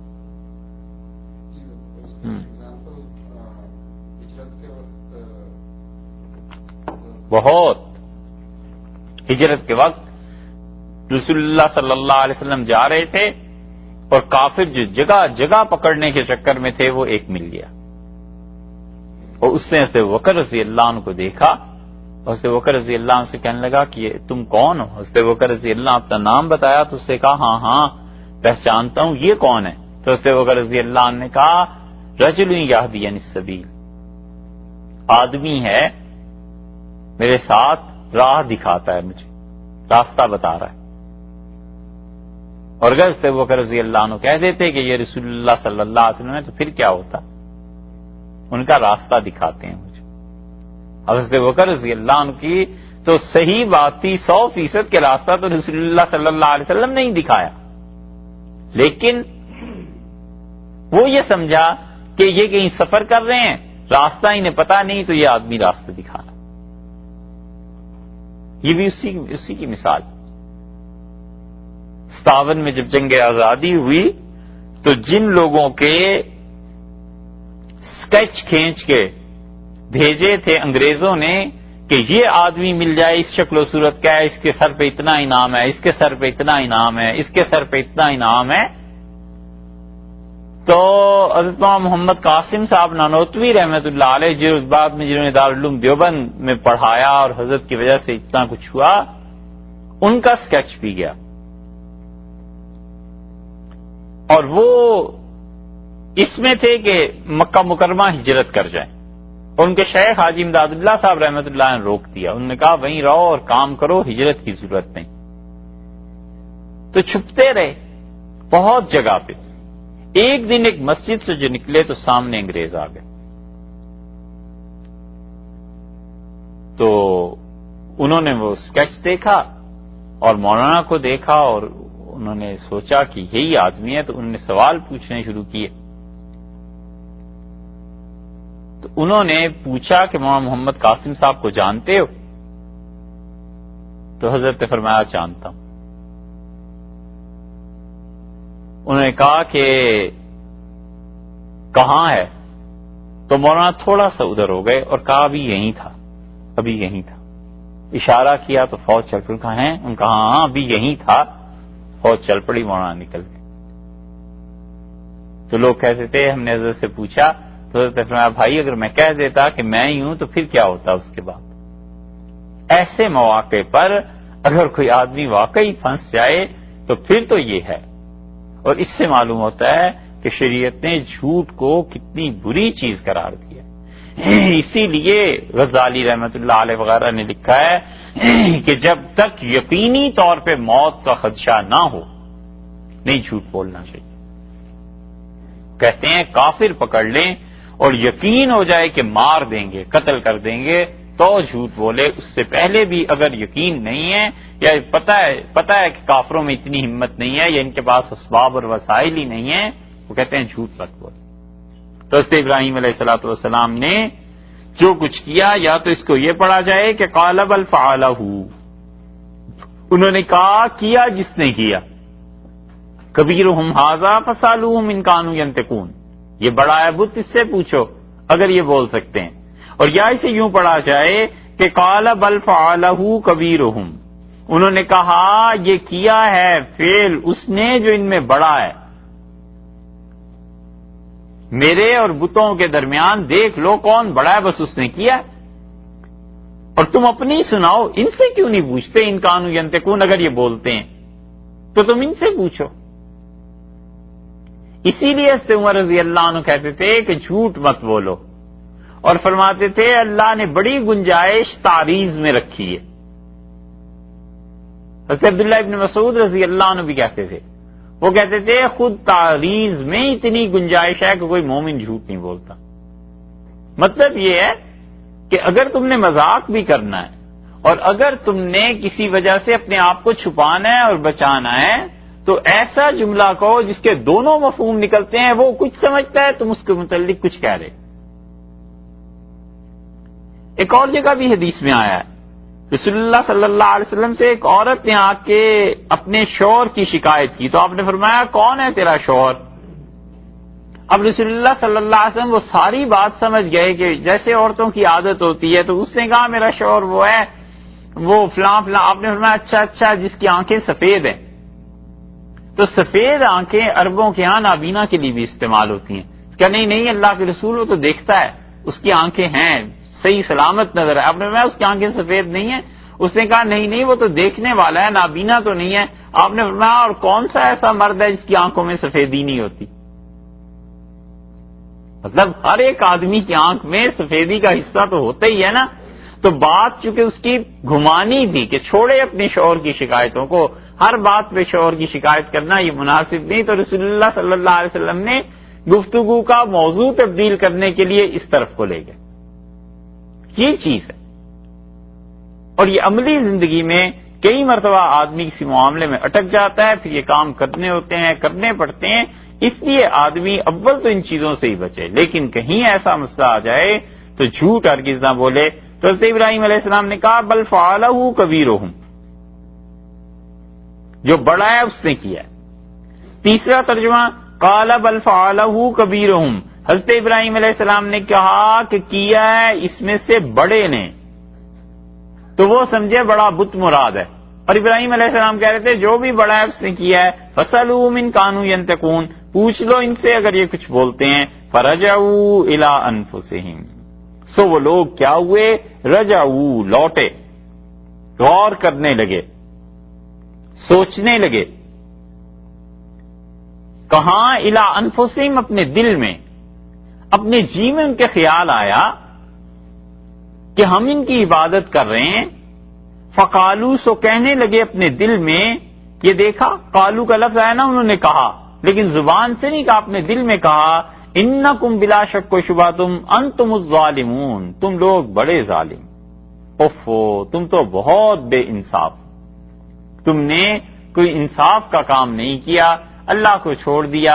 ابراہیم علیہ السلام جو کہہ رہے ہیں، اور یہ بتوں کی عبادت تم کر رہے ہو، تو یہ بت تو بول نہیں سکتے، اپنے آپ کو بچا نہیں سکتے، اور تم ان کو اپنا نفع اور نقصان کا مالک مان رہے ہو۔ اتنا سمجھ جانے کے بعد ثم نکسوا، انہوں نے جھکا دیے اپنے علی رؤوسہم، اپنے سر شرمندگی سے جھکا دی۔ شرم آ گئی ابراہیم علیہ السلام کے سامنے، اور شرمندگی سے سر جھکانے کے بعد پوری طرح اچھی طرح سمجھنے کے بعد اب کیا ہوا؟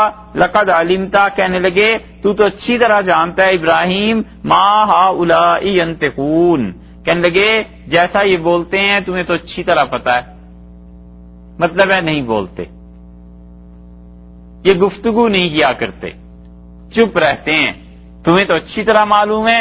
قال فتعبدون من دون اللہ، حضرت ابراہیم علیہ السلام نے کہا کیا تم عبادت کرتے ہو اللہ کو چھوڑ کر، مالا ان چیزوں کی، لا ینفعکم جو تمہیں نفع نہیں دیتے، شیئا ذرہ برابر، ولا یضرکم اور نہ تمہارا نقصان کر سکتے۔ اللہ کو تم نے چھوڑ دیا اور ان بتوں کی عبادت کرنے بیٹھ گئے جو بت نہ تمہارا نفع کر سکتے ہیں نہ نقصان کر سکتے ہیں، میں نے توڑ دیا، ٹکڑے ٹکڑے کر دیے، اور اس کے باوجود وہ اپنے آپ کو بچا نہیں سکے۔ تم نے خود سوچ لیا، تمہارے جی میں بھی یہی آیا کہ یہ چیزیں بیکار ہیں۔ اف لکم، بیزار ہوں میں۔ اف کے کئی ترجمے آتے ہیں، اف کا ایک ترجمہ لعنت سے بھی آتا ہے کہ کسی کام کی شناخت کو، برائی کو ظاہر کرنے کے لیے اف کا لفظ بولتے ہیں، یعنی بیزار ہوں اس سے. یہ زیادہ مناسب ترجمہ ہے. تف ہے تمہارے کام پہ، اردو میں بھی کہتے ہیں تف ہے تمہارے جینے پہ، یعنی اتنے نالائق کو. اف لکم ولما تعبدون من دون اللہ، بیزار ہوں میں تم سے بھی، اور جن کی عبادت تم اللہ کو چھوڑ کر کرتے ہو، ان سے بھی جن کو تم پوجتے ہو اللہ کے سوا، میں سب سے بیزار ہوں. افلا تعقلون، کیا تم کو سمجھ نہیں آتی؟ تم سمجھتے نہیں ہو کہ تم کیا کرنے چلے ہو؟ تو حضرت ابراہیم علیہ الصلوۃ والسلام نے اللہ کی توحید کو صاف بیان کر دیا، اور انہوں نے کہا کہ دیکھو، نہ تمہارا نفع اور نقصان ہو سکتا ہے ان سے، نہ یہ تمہاری باتوں کا جواب دیتے ہیں. میں نے انہیں توڑ دیا، اور ان تمام باتوں کے باوجود تم اسے خدا مانے جا رہے ہو. اب قوم سے کوئی جواب نہیں بنا. اسی لیے قرآن نے دوسری جگہ کہا ہے کہ فما کان جواب قومی، ان کی قوم سے کوئی جواب نہیں بنا. یہاں آیا قالو حرقوہ، کہنے لگے جلاؤ اسے، اس کو آگ میں پھینک دو. وانصروا آلہتکم، اور اپنے خداؤں کی مدد کرو، ان کنتم فاعلین، اگر تم کچھ کر سکتے ہو تو آج یہ کر لو کہ اپنے خداؤں کی مدد کرو. خدا ان کے، اور مدد بھی یہ خود اپنے خداؤں کی کر رہے ہیں. شرک کی وجہ سے ایسی اندھی ہو جاتی ہے عقل کہ بلا سوچتے کہ جن خداؤں سے ہم مدد مانگتے ہیں کیا وہ اتنے محتاج ہیں کہ آج ہم ان کی مدد کرنے چلیں. یہ ہے کفر، یہ ہے شرک. اس لیے جتنے بھی لوگ دنیا میں شرک کرتے ہیں نا، آپ کسی سے بھی جا کے پوچھ لیں کہ اس شرک کی دلیل کیا ہے، کوئی دلیل نہیں اس کے پاس.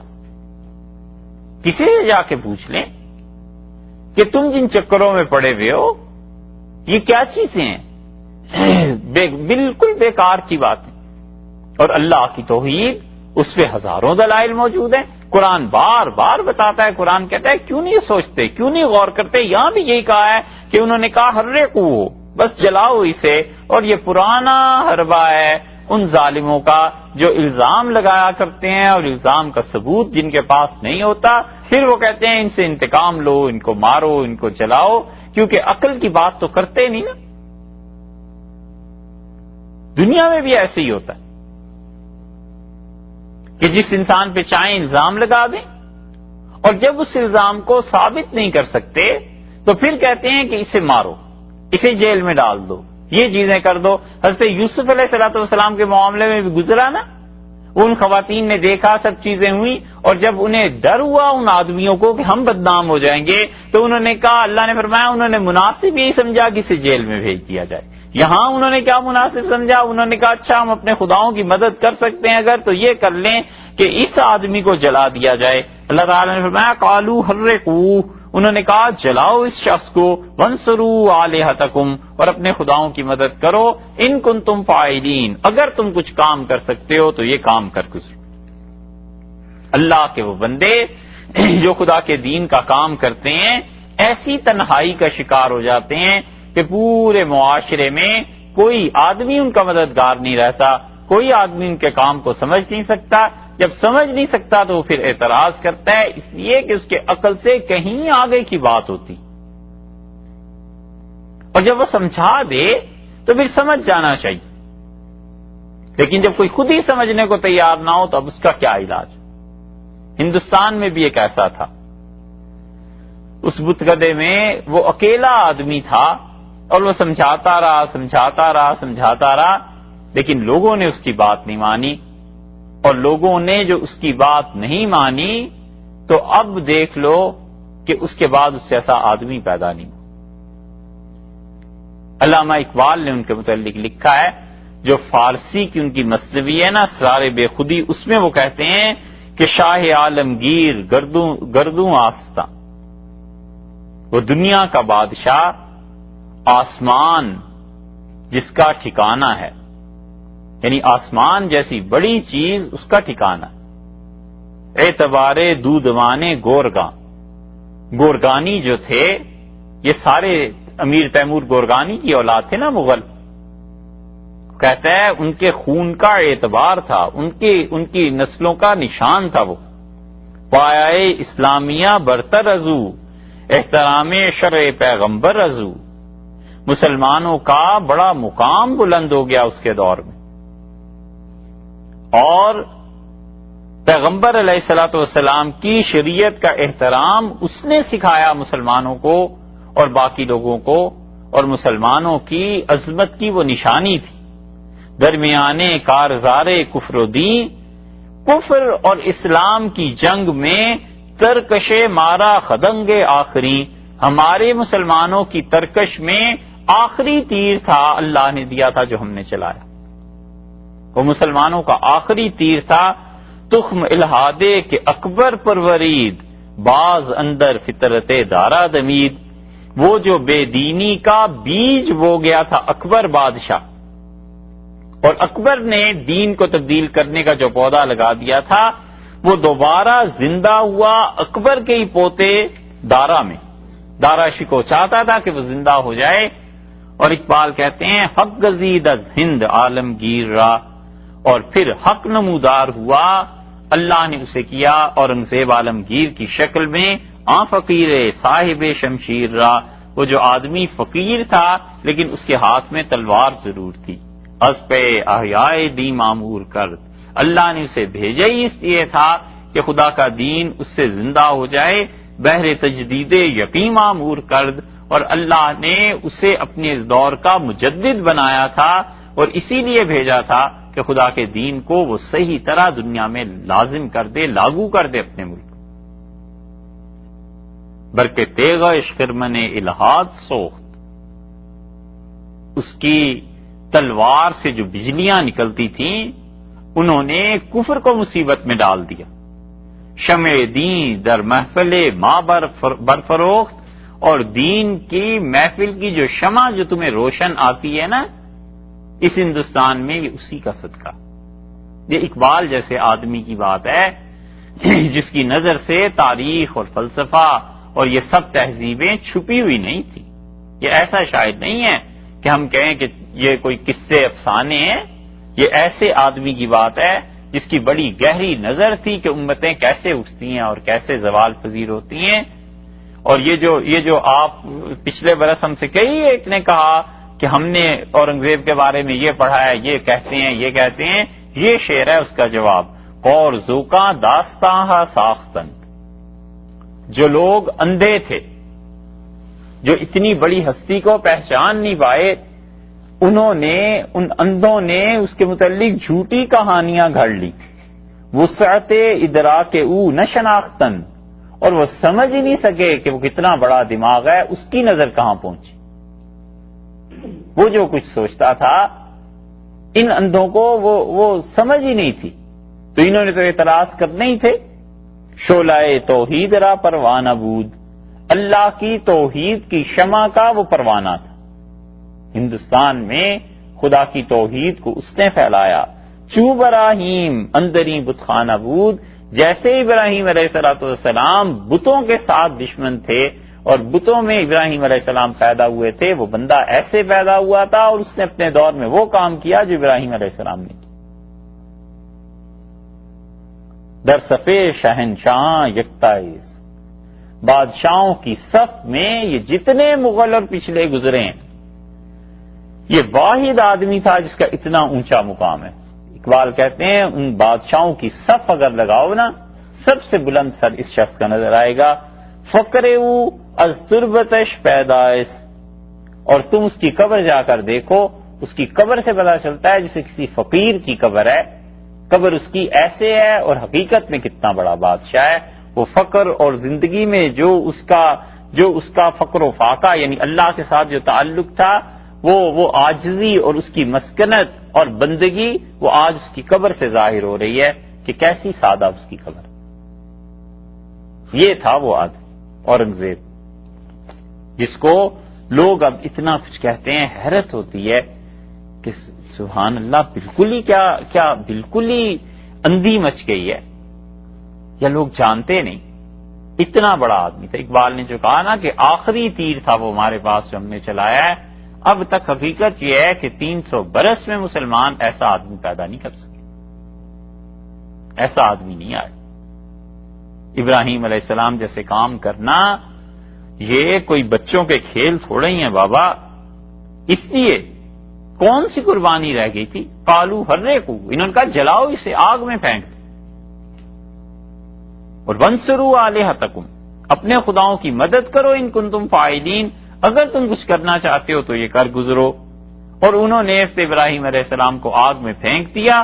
قلنا، ہم نے کہا، یا نارو، اے آگ، کونی بردن، ٹھنڈی ہو جا، وسلامن، اور سلامتی والی بن جا، علی ابراہیم، ابراہیم علیہ السلام. ہم نے آگ کو کہا کہ تو ٹھنڈی ہو جا اور تو سلامتی کی رنگ اختیار کر لے، شکل ابراہیم علیہ السلام کے لیے. اب ابراہیم علیہ السلام کو یہ پھینکا جب انہوں نے آگ میں، تو اس آگ نے اثر نہیں کیا. اس لیے جو لوگ یہ کہتے ہیں کہ آگ سے اللہ تعالیٰ کیسے مخاطب ہوئے اور آگ کیسے ٹھنڈی ہوگی، اتنا بےہودہ سوال یہ لگتا ہے کہ بھئی ہمارے آپ کے لیے آگ ٹھنڈی وہ نہیں ہو سکتی ہمارے کہنے سے، کیا اللہ کے کہنے سے بھی نہیں ہو سکتی؟ یہ تو نسبت اللہ کے ساتھ جوڑنے کی ہے، اپنے پہ قیاس تھوڑے ہی کرنا ہے. اسی لیے وہاں روم نے مصنوی میں خود اس آیت کو نقل کیا، اور وہاں روم اس کو لکھتے چلے گئے ہیں، اور وہ کہتے ہیں تم جن اسباب اور خیالات میں پڑے ہوئے ہو نا، یہ سب چیزیں اللہ کے ہاں ان کی حیثیت بندگی کی. اور وہ کہتے ہیں کتے کو کبھی دیکھو اور وہ اپنے مالک کے خیمے کے باہر بیٹھا ہوتا ہے اور اپنے مالک کو پہچانتا ہے، اور مالک کے علاوہ کوئی اس خیمے کے پاس سے گزرے، کیا مجال ہے، اس پہ بھونکنے لگتا ہے. تو وہ کتا مالک جو حکم دیتا ہے وہ کام کرتا ہے. پھر انہوں نے کہانی بیان کی اور کہتے ہیں آگ نے اپنے منہ سے کہا، اس نے کہا میں اس کتے ہی کی طرح ہوں، میرا مالک جب کہتا ہے ٹھنڈی ہو جا تو میں ٹھنڈی ہو جاتی ہوں، وہ کہتا ہے جلا دے تو میں دوزخ میں جلا دیتی ہوں. میری اپنی حیثیت سوائے بندگی کے کچھ نہیں ہے کہ جو آقا کہے گا مجھے تو وہی ماننا ہے. اللہ نے فرمایا ہم نے کہا تھا آگ سے کہ تو ٹھنڈی ہو جا اور ابراہیم علیہ السلام کے لیے سلامتی کی چیز بن جا. یہ اللہ نے ان کے ساتھ مہربانی کی، یہ ان کا معجزہ تھا، اللہ کی طرف سے ان کی شرف اور عزت کا اظہار تھا جو لوگوں نے دیکھا. وَأَرَادُوا بِهِ، اور ان سب کافروں نے ارادہ کیا تھا، کیدن، کہ وہ اس کے ساتھ ایک مکر کریں گے. فَجَعَلْنَاهُمُ الْأَخْسَرِينَ، اور اللہ نے کر دیا، ہم نے انہی کو ڈالا نقصان میں، انہیں نقصان اٹھانے والا کر دیا. ان کے جو ارادے تھے پورے نہیں ہوئے اور وہ پریشان حیران رہ گئے کہ یہ ہمارے ساتھ کیا ہو گیا. اس لیے جب انہیں آگ میں پھینکا جا رہا ہوگا تو سوچنے کی بات ہے کہ اس وقت کیا حال ہوا ہوگا. کوئی آدمی سوچ سکتا ہوگا کہ اب میں زندہ واپس آ جاؤں گا؟ حالات ایسے تو ہوئے ہوں گے کہ کمپرومائز کر سکتے ہوں گے،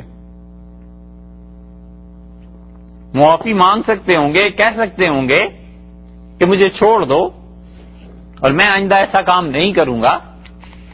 آگ کچھ گیس تھوڑی ہی تھی کہ ایک دم سے لگا دینی تھی، آخر کچھ دن تو لگے ہی ہوں گے نا، کوئی تو آیا ہوگا پوچھنے. مگر کہیں یہ نہیں ہے کہ اس اللہ کے بندے کے عزم میں کہیں بھی دباؤ آیا ہو، کہیں دب گئے ہوں، بلکہ اپنی حالت پہ مطمئن ہے. ٹھیک. اور اس ابراہیم علیہ السلام کے متعلق اس موقع پر مفسرین نے تفسیر میں بہت سی چیزیں لکھی ہیں، اور حقیقت یہ ہے کہ وہ روایات جو ہیں وہ ایسے ہی ہیں. حضرت ابراہیم علیہ السلام کے متعلق یہ لکھنا کہ ان کے لیے جنت سے ایک پوشاک لائی گئی، پھر اس کو پہنایا گیا، بس باتیں ہی ہیں، اصل یہ کوئی چیز ثابت نہیں. اور اس پہ جو چیز بعض لوگوں نے لکھ دی ہے کہ حضرت ابراہیم علیہ السلام نے اللہ سے دعا نہیں مانگی، تو یہ بہت خطرناک بات ہے، بہت شدید بات ہے. انبیاء علیہ السلام ایسے نہیں ہوا کرتے، اور نہ ہی کوئی بندہ ایسا ہونا چاہیے کہ جتنی مرضی مصیبتیں آئے اور وہ کہے میں اللہ سے دعا نہیں مانگوں گا. یہ بہت بڑی محرومی کی بات ہے. اسی لیے عنایت القاضی میں جو مفسرین ہیں رحمہم اللہ، انہوں نے بیضاوی کی شرح میں یہ جو حاشیہ لکھا ہے، اگر یہ حاشیہ کوئی اور لکھ دیتا نا لوگ اسے کافر کہتے. انہوں نے لکھا ہے کہ ابراہیم علیہ السلام کے متعلق یہ کہنا کہ انہوں نے یہ کہا کہ میرے حال کا علم اللہ کو ہے اور وہ کافی ہے، اور یہ جو اللہ کو علم ہے اس کی وجہ سے میں خدا سے دعا نہیں مانگتا۔ وہ کہتے ہیں یہ بات درست نہیں ہے۔ ان کا اللہ کے سامنے اپنی ضرورت کو ظاہر کرنا اور اللہ تعالی کے سامنے گڑ گڑانا اور اپنی پیشانی کو مٹی پر رکھنا، یہ سب چیزیں ہیں کیونکہ اللہ تعالی پسند کرتا ہے ان لوگوں کو جو لوگ اللہ سے محبت کی وجہ سے مانگتے ہیں اور اپنی پیشانیوں کو اس کے سامنے مٹی میں رکھ دیتے۔ حضرت ابراہیم علیہ السلام کے متعلق کہنا کہ انہوں نے ایسی چیزیں نہیں کی، دعا نہیں خدا سے مانگی، یہ کہیں بھی اول تو ثابت ہی نہیں ہے، اور جو لوگ لکھتے ہیں ان کا اعتبار بھی نہیں ہے، کیونکہ ابراہیم علیہ السلام کے متعلق اللہ نے خود فرمایا ہے کہ اب واہ، وہ بات بات پہ ہمیں یاد کرتا تھا، بہت زیادہ دعائیں مانگتا تھا۔ وَأَرَادُوا بِهِ كَيْدًا، لوگوں نے چاہا کہ اس کے خلاف چلیں، فَجَعَلْنَاهُمُ الْأَخْسَرِينَ، اور ہم نے لوگوں کے ساتھ یہ معاملہ کیا کہ وہ خود نقصان اٹھانے والے بن گئے۔ اور اللہ کے اچھے بندوں کے ساتھ ایسے ہی ہوتا ہے، ظاہر میں ناکامی ہوتی رہتی ہے اور ایک وقت آتا ہے جب پوری دنیا سوچتی ہے کہ یہ آدمی اب نہیں اٹھ سکتا، اور اللہ اسے ہی اٹھا لیتا ہے اور اللہ اسی سے کام لے لیتا ہے۔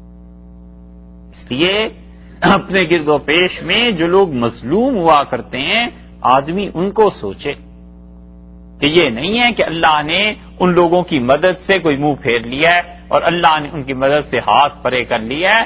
اللہ تعالی ان کی مدد کرتا ہی کرتا ہے، لیکن یہ کہ ایک وقت لگ جاتا ہے، حتیٰ کہ لوگوں پر مایوسی طاری ہونے لگتی ہے۔ اب ابراہیم علیہ السلام، اسی طرح یونس علیہ السلام جب مچھلی کے پیٹ میں گئے، ان لوگوں پہ تو کوئی مایوسی طاری نہیں ہوئی۔ اللہ پہ اعتماد، اللہ پر بھروسہ، یہ چیزیں قائم۔ اورنگزیب رحمت اللہ علیہ کی جو مثال آپ کے سامنے رکھی ہے، یا اقبال نے جو کچھ ان کے بارے میں کہا ہے، یہی خاصیت ان لوگوں میں تھی، اللہ پہ بے پناہ توکل اور اعتماد۔ آپ قندھار کے حالات پڑھیں کہ اورنگزیب نے جب فتح کیا ہے قندھار کو، تو ٹھیک دوپہر کے وقت جب ہر طرف لڑائی ہو رہی تھی، تلواریں اور تیر اور سب چیزیں چل رہے تھے، جو اس موقع پر اورنگزیب کے ساتھ تھے خود اپنی تاریخ میں لکھتے ہیں کہ وہ لڑاتے رہے فوج کو، اور وہ سورج کی طرف دیکھ رہے تھے۔ تو تھوڑی دیر کے بعد انہوں نے مجھ سے کہا کہ سورج ڈھل گیا اور ظہر کی نماز کا وقت آ گیا۔ تو میں نے کہا ایسے تو ہے۔ تو انہوں نے کہا تم فوج کو دیکھتے رہو اور میں نماز پڑھوں، اور وہ اپنے ہاتھی سے اترے اور نماز کے لیے کھڑے ہو گئے۔ جو سامنے پٹھان تھے انہوں نے کہا اس شخص سے لڑ رہے ہو، اس سے ذرا خوف نہیں ہے موت کا، اور دونوں طرف جنگ اور لوگ لڑ رہے ہیں، مر رہے ہیں، کٹ رہے ہیں، اور یہ کھڑا نماز پڑھ رہا ہے۔ اور ان کی ہمت ٹوٹ گئی، انہوں نے کہا اس سے لڑنا تو خدا سے لڑنا۔ تو کہتا ہے سارا قندھار فتح ہو گیا، اور پہلی مرتبہ بقول اس کے، وہ کہتا ہے مغلوں کے قبضے میں پہلی مرتبہ قندھار آیا، اور وہ اورنگزیب نے لے کے دیا اس لیے کہ شہزادہ تھا نماز پڑھتا۔ اس نے کہا اس وقت میں تو نماز ہی پڑھنی ہے، باقی فوج کو تم سنبھالو۔ یہ اللہ پر اعتماد اور بھروسہ اس شان کا ہی ہوتا ہے بڑے لوگوں کا، اور لوگ اسے سمجھ نہیں پاتے۔ لوگ اسباب اور وسائل کی دنیا سے اوپر اٹھ کے نہیں سوچتے۔ اختیار اسے بھی کرنا ہی چاہیے، اسباب اور وسائل کے بغیر دنیا نہیں چلتی، یہ ٹھیک ہے، لیکن آدمی یہ بھی تو سوچے کہ ان اسباب اور وسائل کے ساتھ ساتھ ایک اور طاقت بھی ہے اللہ کی، اور جیسے وہ چاہے وہ کرتا ہے اور جو وہ چاہے وہ کرتا ہے۔ اسی لیے مسلمانوں نے اس شخصیت کے بعد اتنی بڑی شخصیت پیدا بھی نہیں کی، اور پیدا تو کیا کرنی تھی، جو خوبیاں تھیں وہ بھی ایک ایک کر کے گنواتے چلے گئے۔ اس وقت طبی امداد ہوا کرتی تھی، جہاں کہیں دنیا میں پتہ چلتا تھا کہ زلزلہ آیا ہے، سیلاب آیا ہے، خون کی ضرورت ہے، مسلمان ڈاکٹرز جایا کرتے تھے۔ ہوتے ہوتے ریڈ کراس اتنا غالب آ گیا ہمارے ممالک میں کہ اب وہ چیز بھی جاتی ہے۔ بلکان کی جنگ ہوئی تھی، اور بلکان کی جنگ میں ہندوستان سے مسلمان ڈاکٹر گئے وہ بچانے کے لیے اور طبی امداد کے لیے، ان چیزوں کے لیے۔ اور جب لکھنؤ سے ڈاکٹر انصاری چلے تو انہیں چھوڑنے کے لیے ہزاروں مسلمان آئے، اور لوگوں کی قیادت جو تھی انہیں لانے والے شبلی نعمانی تھے۔ اور ڈاکٹر انصاری جب کھڑے ہوئے ٹرین پہ تو انہوں نے لوگوں کو ہاتھ ہلایا، لوگوں کی طرف سے نعرے لگ رہے تھے. سید سلیمان ندوی رحمۃ اللہ نے لکھا ہے کہ ہم سب نے دیکھا کہ شبلی جھکے اور ڈاکٹر انصاری کے پاؤں چوم لیے، ان کے بوٹ جو تھے ان پہ بوسہ دیا. یہ اتنے عظیم کام کے لیے یہ لوگ جا رہے ہیں. اب مسلمان ایسے ہو گئے کہ نہ ڈاکٹر انصاری یاد رہے، نہ جنگ بلکان یاد رہی، اور بلکان کی جنگ تو کیا انہیں سب کچھ بھول گیا، حتیٰ کہ اب تو شبلی نعمانی کو بھی لوگوں نے بھلا دیا. ہمارے ہاں پاکستان میں وارنٹ نکلے گرفتاری کے کہ یہ آدمی ہیں جنہوں نے ایسی کتابیں لکھی ہیں، ان کو گرفتار کیا جائے. اور اس میں علامہ سید سلیمان ندوی رحمۃ اللہ علیہ کا بھی نام تھا کہ ان کو بھی گرفتار کیا جائے، شبلی نعمانی کو بھی گرفتار کیا جائے. اب اس مرتبہ محرم میں ہم پڑھ رہے تھے، وہ انٹرنیٹ پہ آ جاتا ہے نا، جنگ اخبار ہم پڑھ رہے تھے، اس میں نام لکھے ہوئے تھے کہ یہ علماء پاکستان میں فلاں فلاں علاقوں میں جا نہیں سکتے، اور ان میں سے 3 کو ہم ذاتی طور پہ جانتے تھے، ان کا آج سے 15 سال پہلے ہی انتقال ہو. یہی حالت ہے. یہ ایک پاکستان ہی نہیں، دنیا میں یہی حالت چل رہی ہے غفلت کی مسلمانوں کی، اس لیے کہ انہیں کیا پتا وہ کون علماء دین تھے، انہوں نے کیا کام کیے تھے نہیں کیے تھے. بس وہ کسی نے لکھ دیا ہوگا نا رپورٹ میں، تو بس اب تک وہی فائل چلتی چلی جا رہی ہے. اللہ تعالیٰ نے فرمایا وَنَجَّيْنَاهُ، اور ہم نے ابراہیم علیہ السلام کو بچایا، وَلُوطًا، اور ان کے ساتھ ساتھ حضرت لوط علیہ السلام کو بچا لیا. حضرت لوط علیہ السلام بھتیجے تھے نا، تو ان دونوں کو بچا لیا. إِلَى الْأَرْضِ الَّتِي، اور ہم نے انہیں، ایک تو ترجمہ ہوا بچایا، اور ایک ترجمہ ہوا کہ انہیں نکالا. آگ سے نکالا یعنی بچایا، اس جگہ سے نکالا یعنی ہجرت کی انہوں نے. اور لوط علیہ السلام نے إِلَى الْأَرْضِ الَّتِي، اس زمین کی طرف، بارکنا فیہا، جس میں ہم نے برکتیں رکھی ہیں، للعالمین، جہان کے واسطے، دنیا کے لیے برکتیں جس زمین میں ہم نے رکھی ہیں، اس زمین کی طرف ہم نے ان دونوں کو بھیج دیا. اور اللہ نے جس زمین کے متعلق یہ کہا ہے یہ شام ہے، کہ وہ شام ہجرت کر کے چلے گئے. شام کی بڑی تعریف آئی ہے حدیث میں بھی، یہاں بھی.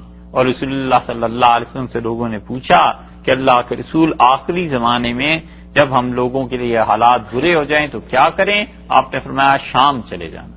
اور حدیث میں آتا ہے معراج کے متعلق آپ نے فرمایا کہ میں ایک جگہ سے گزرا، معراج میں اللہ کے فرشتوں کو میں نے دیکھا پر پھیلائے ہوئے تھے اس سرزمین پہ، اور اتنے کھجور کے درخت تھے، اتنے درخت تھے کہ میں دنگ رہ گیا اتنے درخت دیکھ کے. اور جبریل امین سے میں نے کہا کہ یہ، انہوں نے کہا ہاں، جبریل امین نے مجھے بتایا پہلے کہ یہ ایک زمین ہے، کھجوروں والی زمین پہ آپ ہجرت کریں گے. تو آپ نے بتایا، مجھے یاد آ گیا، میں نے کہا کیا یہی زمین ہے جہاں میں ہجرت کروں گا؟ تو انہوں نے کہا نہیں، یہ تو شام ہے. تو رسول اللہ صلی اللہ علیہ وسلم شام ہجرت کر جانا. اسی لیے بہت اللہ کے بندے شام چلے گئے تھے ہجرت کر کے. امام مالک رحمۃ اللہ علیہ کے ساتھ چلے گئے تھے. اور اللہ نے فرمایا کل جہانوں کے لیے برکت ہم نے اس زمین میں رکھی ہے. اس زمین کے متعلق حکم ہوا حضرت لوط علیہ السلام کو اور ابراہیم علیہ السلام کو کہ تم لوگ ہجرت کر کے وہاں چلے جاؤ. اور اسی لیے بعض حضرات کہتے ہیں کہ اس میں برکت کا مطلب یہ بھی ہے کہ وہاں کی زمین بہت زرخیز. اور اگر اس پورے علاقے کو مان لیا جائے، عراق اور فلسطین، یہ جو سارے اس وقت پرانے شام میں داخل تھے کسی زمانے میں، تو اس میں سے تو پھر اتنی چیزیں نکلیں گی کہ قیامت کے قریب لڑائیاں ہوں گی اس میں شدید. یہاں تک کہ فرات جو ہے دریا، اس کے متعلق آیا ہے، رسول اللہ صلی اللہ علیہ وسلم نے بتایا کہ یہاں سے سونا نکلے گا. اور آپ نے فرمایا اتنا سونا نکلے گا کہ زمین میں تبدیلی آ جائے گی اور پہاڑ سونے کے یہاں سے برآمد ہوں گے، اور دنیا بھر کی قومیں ٹوٹ پڑیں گی اس سونے پر کہ کس طرح حاصل کر لیں. اور آپ نے کہا 100 میں سے 99 آدمی مر جائیں گے اس جنگ میں اور ایک زندہ رہے گا. اتنی بڑی جنگیں اس علاقے میں ہوں گی. اور آپ نے فرمایا اگر تم میں سے کوئی ہو تو میں اسے نصیحت کرتا ہوں اس سونے کو نہ لے، یعنی اس میں برکت ہی نہیں رہے گی. اتنی بے برکتی کی چیز ہو جائے گی. جس سونے پہ اتنا زیادہ خون بہ جائے، ظاہر ہے کہ اس میں کیا برکت رہے گی. مگر اس علاقے میں جنگیں بھی ہوں گی بہت شدید قیامت کے قرب میں. حتیٰ کہ حدیث میں آیا ہے ایک جنگ تو ایسی ہوگی کہ پرندہ اڑے گا اور کتنے میل تک تک وہ اٹھتا چلا جائے گا اور کوئی چیز اس کو نہیں ملے گی سوائے انسانی گوشت کے، اور یہاں تک کہ وہ کھائے گا اتنا بوجھل ہو جائے گا کہ وہ گر پڑے گا، اڑ نہیں سکے گا۔ تو برکتوں والی زمین یہ شام، اللہ نے فرمایا ہم نے کہا تم ہجرت کر جاؤ، وَوَهَبْنَا لَهُ اسحاق، اور ہم نے پھر اسحاق علیہ الصلوۃ والسلام کو انہیں دیا ان کے بیٹے۔ یہ وہی ہیں جن کی خوشخبری کے متعلق سورہ یونس میں گزر چکا، وَيَعْقُوبَ نَافِلَةً، اور ہم نے یعقوب علیہ السلام کو دیا انعام کے طور پر۔ نافلہ کا مطلب انعام، جس آدمی نے اتنا کچھ ہمارے لیے کیا، آگ میں پھینک دیا گیا اور جس کو اتنی قربانیاں دینی پڑیں، ان سب کے بعد اللہ نے فرمایا یعقوب نافلہ، اور ہم نے یعقوب علیہ السلام کو تو انہیں دے دیا تھا انعام کے طور پہ، وَكُلًّا جَعَلْنَا صَالِحِينَ، اور ان سب کو ہم نے نیک بنایا تھا، یعنی ان سب کو صالح سے مراد یہاں پہ ہے نبوت کا معاملہ، یعنی ہم نے ان سب کو نبوت دی، نیک بخت بنایا، اللہ نے ان کے لیے نبوت کا فیصلہ کر دیا۔ وَجَعَلْنَاهُمْ، اور ہم نے انہیں کیا أَئِمَّةً يَهْدُونَ بِأَمْرِنَا، ہم نے انہیں ان کے زمانے میں امامت دے دی، پیشوا بنا دیا، یہدون بامرنا، ہمارے حکم کے مطابق، یہدون یہ لوگوں کو ہدایت دیا کرتے تھے، واوحینا، اور ہم نے ان کی طرف وحی کی، الیہم ان کی طرف، فعل الخیرات نیکی کے کام کرنے کی، کہ اچھائی کے کام کرتے رہنا، واقام الصلاۃ اور نماز قائم کرنا، وایتاء الزکاۃ اور زکوٰۃ دینا، وکانوا لنا عابدین، اور یہ سب کے سب لوگ جن کا تم نے تذکرہ سنا ہے ہماری بندگی میں لگے ہوئے تھے۔ اللہ تعالی نے حضرت ابراہیم علیہ الصلوۃ والسلام کے خاندان میں اسحاق اور یعقوب علیہ السلام کا تذکرہ یہاں پر کیا اور اسماعیل علیہ السلام کا تذکرہ نہیں آیا، اور اس کی وجہ یہ ہے قرآن بار بار جو حضرت اسحاق اور حضرت یعقوب علیہ السلام کی بات کرتا ہے تاکہ اس امت میں ان کا ادب اور احترام باقی رہے، ایسے نہ ہو کہ یہ لوگ یہ سمجھنے لگیں کہ ہم بنی اسماعیل میں سے ہیں اور ہم حضرت اسماعیل علیہ السلام کی اولاد میں سے ہیں یا اس امت میں سے ہیں جو امت حضرت اسماعیل علیہ السلام سے چلی ہے، اور اس فخر میں آ کے کہیں اسحاق اور یعقوب علیہ السلام کی بے حرمتی نہ کرنے لگیں۔ اللہ نے بار بار ذکر کیا اور یہ بھی کہہ دیا کہ کلن جعلنا صالحین، ہم نے ان سب کو صالح بنایا۔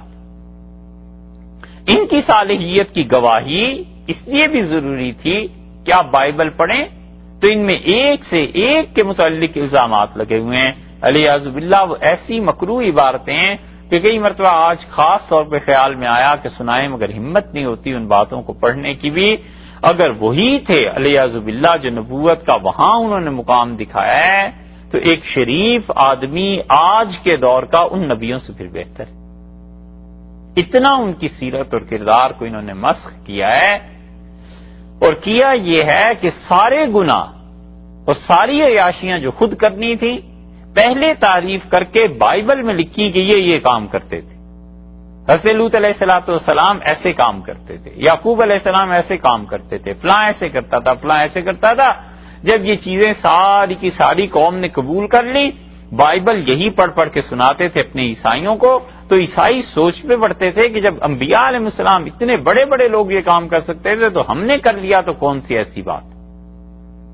مذہبی طبقہ جب بھی اپنے لیے راہ ہموار کرتا ہے، علیاذ باللہ ان میں جو گمراہ ہوتے ہیں نا، وہ اپنے بڑوں کے ذمے ایسی چیزیں دکھاتے ہیں کہ فلاں حضرت نے یہ کیا تھا، فلاں نے یہ کیا تھا، فلاں نے یہ کیا تھا، لوگوں کا ذہن قبول کر لیتا ہے کہ یہ بڑے حضرات بھی یہی کیا کرتے تھے، نتیجہ اس کا نکلتا ہے کہ چھوٹے اس راہ کو ہموار کر کے پھر وہی گناہ خود کرتے ہیں۔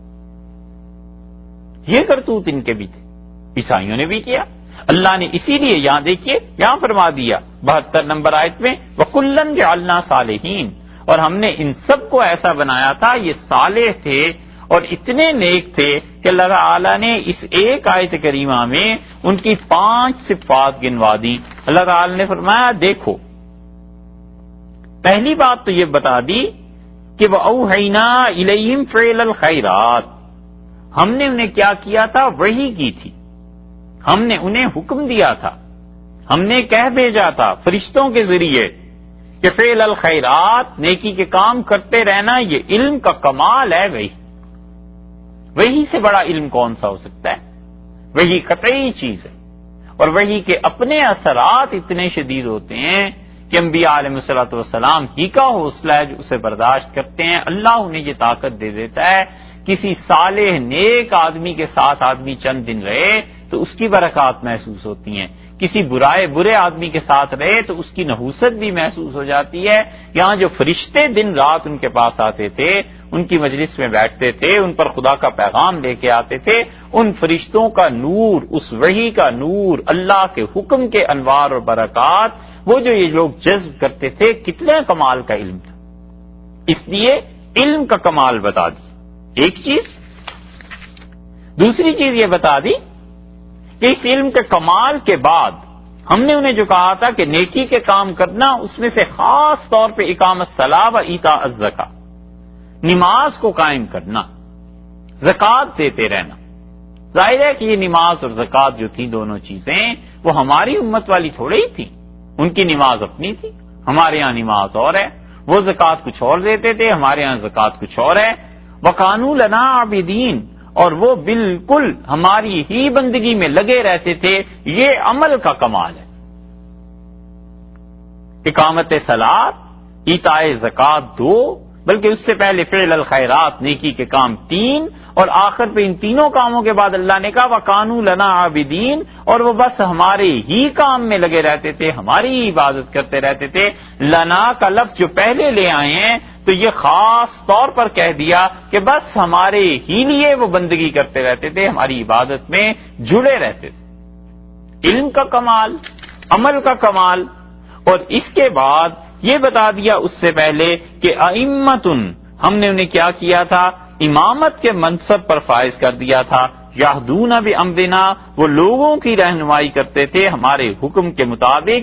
اس کا مطلب یہ ہے کہ وہ صالح بھی تھے اور مصلح بھی تھے، وہ خود بھی نیک تھے، لوگوں کو نیک بنانے والے بھی تھے. اس آیت سے پتہ چلتا ہے کہ کوئی بھی آدمی مصلح سے پہلے صالح اس کا ہونا ضروری ہے. کوئی آدمی یہ چاہے کہ لوگوں کو اللہ کے دین کی طرف بلائے اور دعوت دے اور لوگوں کی اصلاح ہو جائے، تو اس سے پہلے یہ ضروری ہے کہ خود اس کی بھی اپنی اصلاح ہوئی بھی ہو، خود اپنے متعلق بھی اس نے سوچا ہوا ہو کہ میں اللہ کا اطاعت گزار، وفاشار بندہ کیسے بن سکتا ہوں. کیونکہ اللہ تعالی نے بتا دیا کہ اللہ نے انہیں بنایا تھا علم کا کمال، عمل کا کمال، اس کے بعد امامت کا درجہ، اور وہ لوگوں کو بلاتے تھے اللہ کی طرف، یعنی خود صرف ہدایتی پہ نہیں تھے بلکہ دوسروں کو بھی ہادی بناتے تھے. رسول اللہ صلی اللہ علیہ وسلم نے حضرت معاویہ رضی اللہ عنہ کے لیے ایسی دعا فرمائی. آپ نے فرمایا اللہ اسے ہدایت والا بھی بنا دے اور اس کے ذریعے لوگوں کو ہدایت بھی دے. ان کی جو اپنی دور حکومت تھا 20 برس پر مشتمل تھا، اور مسلمانوں نے بڑے آرام، سکھ اور چین کی زندگی ان کے زمانے میں بسر کی. یہ ہو جاتا ہے اس وقت جب اللہ کا حکم، اللہ کی اطاعت، اس میں لوگ لگے رہیں تو خدا ان میں یہ شان پیدا کر دیتا ہے. اس لیے اللہ تعالی نے آخر میں فرما دیا وَقَانُوا لَنَا عَابِدِينَ، وہ ہماری اطاعت میں لگے رہے. 2 بندوں نے ہجرت کی، حضرت ابراہیم علیہ السلام نے، اور دوسرے بندے سے لوط علیہ السلام تھے. وَلُوطًا، اور اللہ نے فرمایا اچھا لوط علیہ السلام کا ذکر وہ بھی تمہیں سناتے ہیں. اب یہ چوتھے نبی آ گئے. سب سے پہلے آ گئے حضرت موسیٰ، پھر ہارون، پھر ابراہیم 3، اسحاق 4، یعقوب 5، اور لوط علیہ السلام. یہ چھٹے نبی علیہ السلام ہیں جن کا ذکر آ گیا. اللہ تعالیٰ نے یہ تیسری تفصیلی دلیل دے دی ہے نقل سے. 2 دلائل پہلے گزر چکے، ایک اللہ کی کتاب کا کہ وہ ہماری توحید بتا دی تھی. ابراہیم علیہ السلام کو دیکھو، ان کی زندگی ہماری توحید بتا دی تھی. تیسری یہ چیز آ گئی وَلُوطًا آتَيْنَاهُ حُكْمًا وَعِلْمًا، اور لوط علیہ السلام آتَيْنَاهُ، ہم نے انہیں دیا تھا حُكْمًا وَعِلْمًا، اور ہم نے انہیں حکم دے دیا تھا. حکم سے مراد حکمت دے دی، گہری سمجھ دے دی تھی. اللہ کے دین کو کس طرح لوگوں کے سامنے رکھنا ہے، کیسے بات کرنی ہے، یہ چیزیں دے دی تھی. وزڈم، حکمن. اور ایک تفسیر یہ کی گئی ہے کہ اللہ تعالیٰ نے انہیں نبوت دے دی تھی وعلما، اور اللہ نے انہیں علم دے دیا تھا. اس علم کی اتنی فضیلت ہے کہ آپ دیکھیے یہاں بھی علم کا لفظ آ گیا ہے، اور پیچھے جو تھا وہ اوحینا الیہم، یعنی ہم نے ان پر وحی کی تھی، علم کا کمال وہاں بھی بیان کر دیا۔ اللہ تعالیٰ نے بتایا لوط علیہ السلام انہیں بھی ہم نے بہت کچھ دیا تھا، اور یہ قرآن بار بار اس کی تصریحات جو کرتا ہے نا، یہ اصل میں بائبل میں آپ دیکھ لیں حضرت لوط علیہ السلام کی شخصیت کیسی انہوں نے علیاذ باللہ ان پہ تہمتیں اور الزامات لگائے ہیں۔ اللہ نے کہا وہ ہمارے اچھے بندے تھے، ہم نے انہیں علم دیا تھا، ہم نے انہیں عقل، حکمت، نبوت سے نوازا، ونجیناہ، اور ہم نے انہیں نکالا تھا من القریہ، اس بستی سے، اس شہر سے، بچا دیا اللہ تی جو بستی، کانت وہ تھی تعمل الخبائث، گندے کام جو وہ کرتے تھے۔ اب بستی تو کوئی کام نہیں کرتی تھی، مجازی طور پہ سند ہو گئی نا، جیسے ہم کہتے ہیں یہ شہر ہے ہی ایسا، اس شہر میں تو ہر وقت ایسے ہی ہوتا رہتا ہے، اس شہر کی بجلی تو کبھی ٹھیک ہی نہیں ہوتی، تو مراد وہاں کے بسنے والے، رہنے والے، وہاں کے در و دیوار، اس طرح کی چیزیں مراد دی جاتی ہیں نا محاورے میں۔ اللہ نے فرمایا ہم نے بچایا انہیں، اس بستی سے نکالا تھا، کانت تعمل الخبائث، جو گندے کام کرتے تھے۔ یہاں پہ مفسرین نے یہ تشریح کی ہے کہ اللہ تعالی نے ان کے کاموں کو، گندے کام تو تھے لیکن یہ کیوں کہا کہ الخبائث، بہت سے گندے کام تھے، ایک کام کے لیے تو وہ مشہور تھے، یہ تو سب کو پتا تھا جس کی وجہ سے ان پہ عذاب آیا ہے۔ اللہ تعالیٰ نے یہ کیوں کہا کہ وہ بہت سے ایسے کام کرتے تھے؟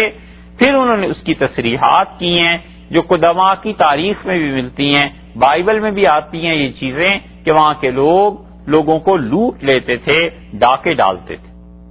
تیسرا جرم ان کا یہ بھی آتا ہے کہ وہاں سے بستی سے گزرنے والے لوگوں کی مہمان نوازی نہیں کرتے تھے، ان لوگوں کو کہ ہاں یہ دستور ہی نہیں تھا کہ وہ کسی کے لیے خیرات کریں، کسی کو صدقہ دیں، اللہ کی راہ میں کچھ خرچ کریں، ایسی چیزیں انہوں نے گنوائی ہیں۔ وہ کہتے ہیں اس لیے اللہ نے یہاں پر جمع کا صیغہ استعمال فرما دیا کہ بہت گندے کام کرتے تھے۔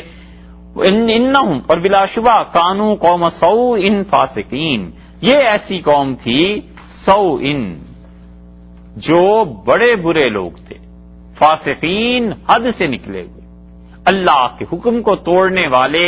دو برائیاں، تین برائیاں بیان کر دی، ایک تو یہ کہا کہ گندے کام، دوسرا یہ کہا کہ سوء، برے لوگ تھے، کوئی اچھائی ان میں نہیں تھی، فاسق تھے، خدا کے حکم سے نکلے ہوئے، اللہ کے جو احکامات تھے ان کی پابندی تو کیا، حضرت لوط علیہ السلام کے پیچھے پڑ گئے اور ان کی جان کے درپے ہو گئے۔ وَأَدْخَلْنَاهُ، اور ہم نے انہیں داخل کر لیا تھا، فی رحمتنا، اپنی رحمت میں ہم نے حضرت لوط علیہ السلام کو لے لیا۔ انہ من الصالحین، وہ بندہ تو ہمارے نیک بخت لوگوں میں تھا، پاک لوگوں میں تھا، اچھے لوگوں میں تھا۔ پہلے اللہ تعالی نے حضرت یعقوب اور حضرت اسحاق علیہ السلام کے لیے 72 نمبر آیت میں یہی لفظ استعمال کیے کہ صالحین، وہ صالح تھے، وہ نیک تھے، برے لوگ نہیں تھے۔ یہاں پہنچ کے حضرت لوط علیہ السلام کے لیے یہی لفظ استعمال فرمایا، اور فرمایا کہ وہ صالح تھے، نیک آدمی تھے۔ ونوحن، اور نوح علیہ السلام کا بھی تذکرہ انہیں سنائیے۔ یہ چوتھی دلیل آ گئی، پہلی دلیل قرآن کی، دوسری حضرت ابراہیم علیہ السلام کی، تیسری حضرت لوط علیہ السلام کی، کہ اللہ نے انہیں بچایا اور اللہ ہی تھا جو انہیں بچانے والا تھا، اور اللہ کی طرف سے ہی ان کی قوموں کو عذاب دیا گیا۔ اب چوتھی دلیل آ گئی، اذ نادا من قبل، حضرت نوح علیہ السلام کا تذکرہ انہیں سنائیے۔ کیا ہوا؟ اذ نادا من قبل، جب اس نے پکارا اس سے پہلے، یعنی ان سب سے پہلے، جتنے یہ نبیوں کے قصے تم سن رہے ہو، ان سب سے پہلے انہوں نے ہمیں پکارا تھا۔ فاستجبنا لہ، ہم نے اس کی دعا کو سن لیا، ہم نے اس کی پکار کو سن لیا۔ اللہ نے بتایا ہے اس بات میں کہ اصل میں پکار کو سننے والا اور دعاؤں کو قبول کرنے والا اللہ ہی ہے۔ انبیاء علیہ السلام کے قبضے اور اختیار میں کچھ نہیں تھا، وہ بھی اللہ ہی سے مانگتے تھے، تو ان کے بعد تو اور کسی کے قبضے اور اختیار میں کیا رہتا۔ فاستجبنا لہ، ہم نے ان کی دعا سن لی تھی۔ فنجیناہ، اور ہم نے انہیں نجات دی۔ وَأَهْلَهُ، اور ان کے گھر والوں کو نجات دی۔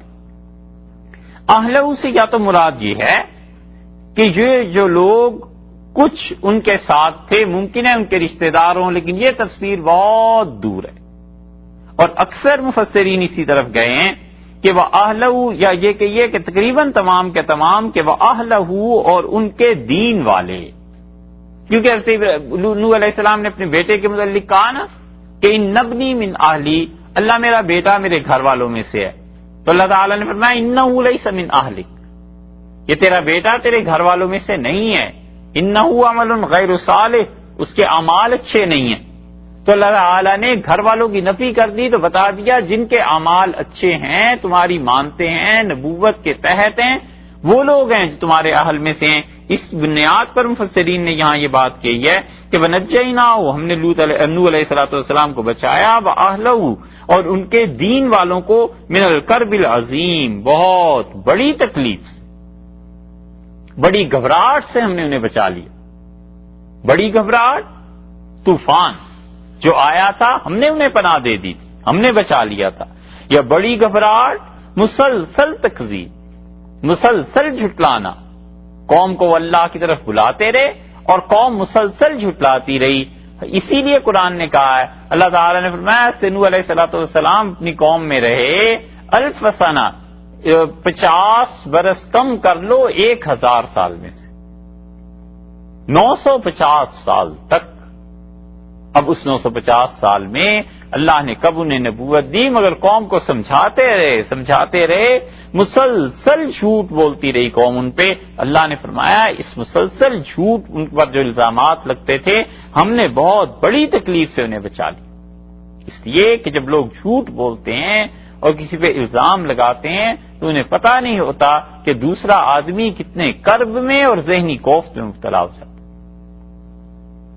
اور جس آدمی میں جتنی سینسٹیوٹی ہوتی ہے، حساسیت ہوتی ہے، اس آدمی کے لیے زندگی اتنی مصیبت دشوار بن جاتی۔ اور انبیاء علیہ السلام، ان کی دماغی سطح اتنی بلند ہوتی ہے کہ پوری امت ان کی مل کے بھی اس دماغ کی بلندی کا اندازہ نہیں کر پاتی، اس لیے ان کے لیے تو تھوڑی سی چیز بھی بہت ہو جاتی۔ اور اسی وجہ سے رسول اللہ صلی اللہ علیہ وسلم ان کے ساتھ بظاہر کم وہ حالات پیش آئے ہیں جو دیگر انبیاء علیہ السلام کے ساتھ آئے۔ کسی نبی علیہ السلام کو آرے کے نیچے رکھ کے 2 ٹکڑے کر دیا گیا، کسی کو آگ میں ڈال دیا گیا جیسے یہ۔ اب رسول اللہ صلی اللہ علیہ وسلم کے ساتھ ایسے حالات پیش نہیں آئے اتنے شدید، مگر اس کے باوجود انہیں چونکہ حساس زیادہ بنایا گیا تھا، اس لیے ان کے لیے تھوڑی سی تکلیف بھی بہت زیادہ تھی، ذرا سی بات بھی بہت زیادہ تھی۔ اور اسی لیے رسول اللہ صلی اللہ علیہ وسلم نے لوگوں کو اس بات سے منع کیا کہ وہ کسی کے لیے بھی ذہنی کوفت کا باعث بنے۔ حضرت صلی اللہ علیہ وسلم کا مزاج اتنا حساس تھا کہ حدیث میں آتا ہے کہ جا رہے تھے اور ایک آدمی نے کہا ابو القاسم، قاسم کے والد، تو رسول اللہ صلی اللہ علیہ وسلم مڑے اور دیکھا اور فرمایا کیا بات؟ اس کا نہیں، میں آپ کو نہیں کہہ رہا، یہاں وہ آدمی جو ہے وہ قاسم کا باپ ہے، یعنی ابو القاسم اس کی کنیت ہے۔ اب یہ کنیت رسول اللہ صلی اللہ علیہ وسلم کی بھی تھی، آپ نے منع کر دیا، آپ نے فرمایا ابو القاسم بس میری کنیت ہے، میرے علاوہ کسی کو اس کنیت سے نہ پکار، کیونکہ پتا تھا نا کہ مجھے اگر ذہنی طور پہ تکلیف ہوگی تو جو آدمی ایسی حرکت کر رہا ہے اس کا ایمان خطرے میں پڑ جائے گا۔ وفات کے وقت حضرت صلی اللہ علیہ وسلم سے لوگوں نے کہا کہ نمونیا ہو گیا آپ کو اور اس میں یہ دوا پلانی چاہیے، تو حضرت صلی اللہ علیہ وسلم مجھے نہ پلانا۔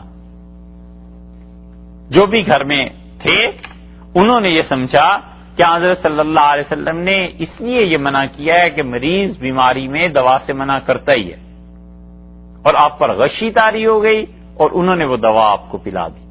اور حضرت صلی اللہ علیہ وسلم جب ہوش آیا تو آپ نے فرمایا میں نے تمہیں منع نہیں کیا تھا کہ دوا نہ پلانا، کیوں پلائی؟ تو انہوں نے کہا ہم نے اس لیے پلا دی کہ آپ کو صحت ہو جائے، اور ہم نے سوچا کہ بیماری میں آدمی دوا سے منع کرتا ہی ہے تو ہم گویا کہ اسے بہت زیادہ حکم نہیں سمجھے، بس اس لیے پلا دی۔ تو رسول اللہ صلی اللہ علیہ وسلم فرمایا اس گھر میں کون کون ہے؟ جب نام لیے گئے تو آپ نے فرمایا ان سب کو یہی دوا پلاؤ سوائے میرے چچا حضرت عباس رضی اللہ عنہ۔ محدثین کہتے ہیں یہ جو رسول اللہ صلی اللہ علیہ وسلم نے کیا ہے کبھی بھی اپنے لیے بدلہ نہیں لیتے تھے، یہ اس لیے کیا کہ اگر وہ طبیعت مبارکہ میں خلش باقی رہ جاتی اور ان لوگوں کے خلاف کوئی چیز جی میں رہ جاتی تو ان سب کا ایمان خطرے میں پڑ جاتا، اس لیے منع کرتے تھے۔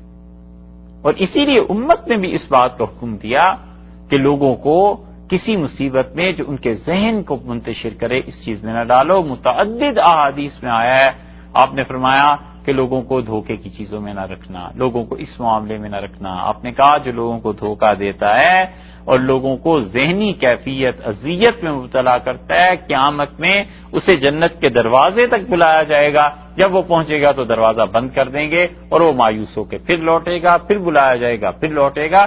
یہ کیا ہے؟ اس کو ذہنی تکلیف ہوگی نا، یہ چیزیں تو اللہ تعالی نے بتایا ہے کہ وہ ہمارے ایسے صالح بندے حضرت نوح علیہ الصلوۃ والسلام قوم نے مسلسل انہیں جھٹلایا۔ تو جب ایک بندہ اللہ کی بات کر رہا ہو، سچائی پر ہو، فرشتے اس کے پاس آتے ہوں اور وہ بتائے کہ یہ چھوڑ دو اس شرک کو اور تم مارے جاؤ گے، اس کے باوجود اسے کہیں کہ تم جھوٹے ہو، قرآن نے کہا الیاذ باللہ واستغشوا ثیابہم، انہوں نے کپڑے اوڑھ لیے اور کانوں میں انگلیاں دے لیں اور انہوں نے کہا تمہاری بات نہیں سنیں گے، تم جو کچھ کہتے ہو وہ غلط بات بیان کرتے ہو۔ حضرت نوح علیہ السلام کے نام سے پوری سورت جو 29ویں پارے میں ہے اس میں آپ دیکھیں کافروں نے ان کے ساتھ کیا سلوک کیا۔ وَنَصَرْنَاهُ، ہم نے ان کی مدد کی، مِنَ الْقَوْمِ الَّذِينَ، اس قوم کے برعکس، كَذَّبُوا بِآيَاتِنَا، جنہوں نے ہماری نشانیوں کو جھٹلایا تھا۔ یہ من جو لفظ آیا ہے نا اس میں، اس کا ترجمہ اگر کیجئے تو یہ ہوگا وَنَصَرْنَاهُ مِنَ الْقَوْمِ الَّذِينَ، اور ہم نے ان کی مدد کی اس قوم سے۔ تو قوم سے مدد کی یعنی قوم کو ہمراہ کر دیا، اور یہ اصل کے خلاف ہے، کیونکہ اصل میں تو قوم کے اوپر مدد کی، قوم کے خلاف مدد کی۔ اور لفظ یہ بتاتے ہیں کہ وَنَصَرْنَاهُ مِنَ الْقَوْمِ الَّذِينَ كَذَّبُوا بِآيَاتِنَا، اور ہم نے ان کی مدد کی نوح علیہ السلام کی اس قوم سے جنہوں نے ہماری آیتوں کو جھٹلا دیا تھا، ہماری نشانیوں۔ اس مسئلے کو کشاف نے حل کیا ہے، زمخشری، اور زمخشری کہتے ہیں کہ میں بنو حذیل کے قبیلے میں گیا۔ یہ بنو حذیل کا قبیلہ یا عبداللہ ابن مسعود رضی اللہ عنہ سے حذیلی یا حذلی، دونوں طرح ان کی نسبت آتی ہے کہ حذیل والے جیسے قریش والے۔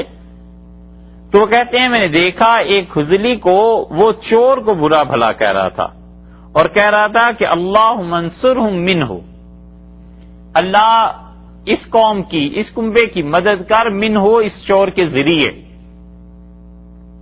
تو وہ اصل میں کہہ رہا تھا کہ اس چور پر عذاب بھیج کر اس قوم کی مدد کر، اللہ اس چور کے برعکس اس قوم کی مدد کر، اللہ اس قوم کی مدد کر چور کے خلاف، یعنی چور کا انتقام ہو جائے، چور نے جو چوری کیا اسے سزا مل جائے۔ اسی لیے مفسرین کہتے ہیں کہ قرآن پاک کی یہ جو آیت ہے حذیل قبیلے کے مطابق ان کی لغت میں نازل ہوئی ہے، وَنَصَرْنَاهُ مِنَ الْقَوْمِ الَّذِينَ كَذَّبُوا بِآيَاتِنَا، اور ہم نے نوح علیہ السلام کی مدد کی اس قوم کے اوپر جو قوم ہماری نشانیوں کو جھٹلاتی تھی، جو قوم ہماری آیات کی منکر تھی۔ اِنَّهُمْ كَانُوا، بلا شبہ یہ لوگ تھے، قوم سوء، گناہ کرنے والے برے لوگ تھے، فَأَغْرَقْنَاهُمْ، ہم نے غرق کر دیا انہیں، اجمعین، تمام کے تمام لوگوں کو ڈبو دیا ہم۔ تو ان کی قوم اس کے برعکس اللہ نے حضرت نوح علیہ السلام کی مدد کی۔ تو یہ یہاں پہ اب حضرت نوح علیہ السلام کو دیکھ لیجئے، 18 انبیاء علیہ السلام کا ذکر اس صورت میں آیا ہے۔ تو حضرت موسیٰ، ہارون، ابراہیم، اسحاق، یعقوب کتنے ہوئے؟ 5، لوط علیہ السلام 6، اور حضرت نوح علیہ السلام 7 ہو گئے۔ یہاں تک 7 انبیاء علیہ السلام کا ذکر کیا، اور اللہ نے ہر ایک واقعے میں یہ بتا دیا کہ اللہ نے ان لوگوں کی مدد کی اور ان کے مخالفین کو اللہ تعالی نے برباد کر دیا اور وہ اپنے انجام کو پہنچے، اور اللہ نے ہر ایک مسئلے میں اپنی توحید کا ذکر کر دیا کہ یہ سب کام کرنے والے ہم ہی تھے، ہم ہی نے ان پر حکم بھیجا، ہم ہی نے توحید بھیجی، ہم ہی نے انہیں یہ چیزیں بتائیں، ہم نے ہی حضرت ابراہیم علیہ الصلوۃ والسلام کو بچایا. تو دیکھو جب کائنات میں یہ سارے کام ہمارے ہی کہے سے ہو رہے ہیں اور ہم ہی ان کاموں کو کروا رہے ہیں یا کر رہے ہیں، تو پھر ہمارے علاوہ تم کسی کی بندگی نہ کرو اور اللہ کی توحید میں کسی کی ملاوٹ نہ کرو، شرک نہ کرو. باقی انشاءاللہ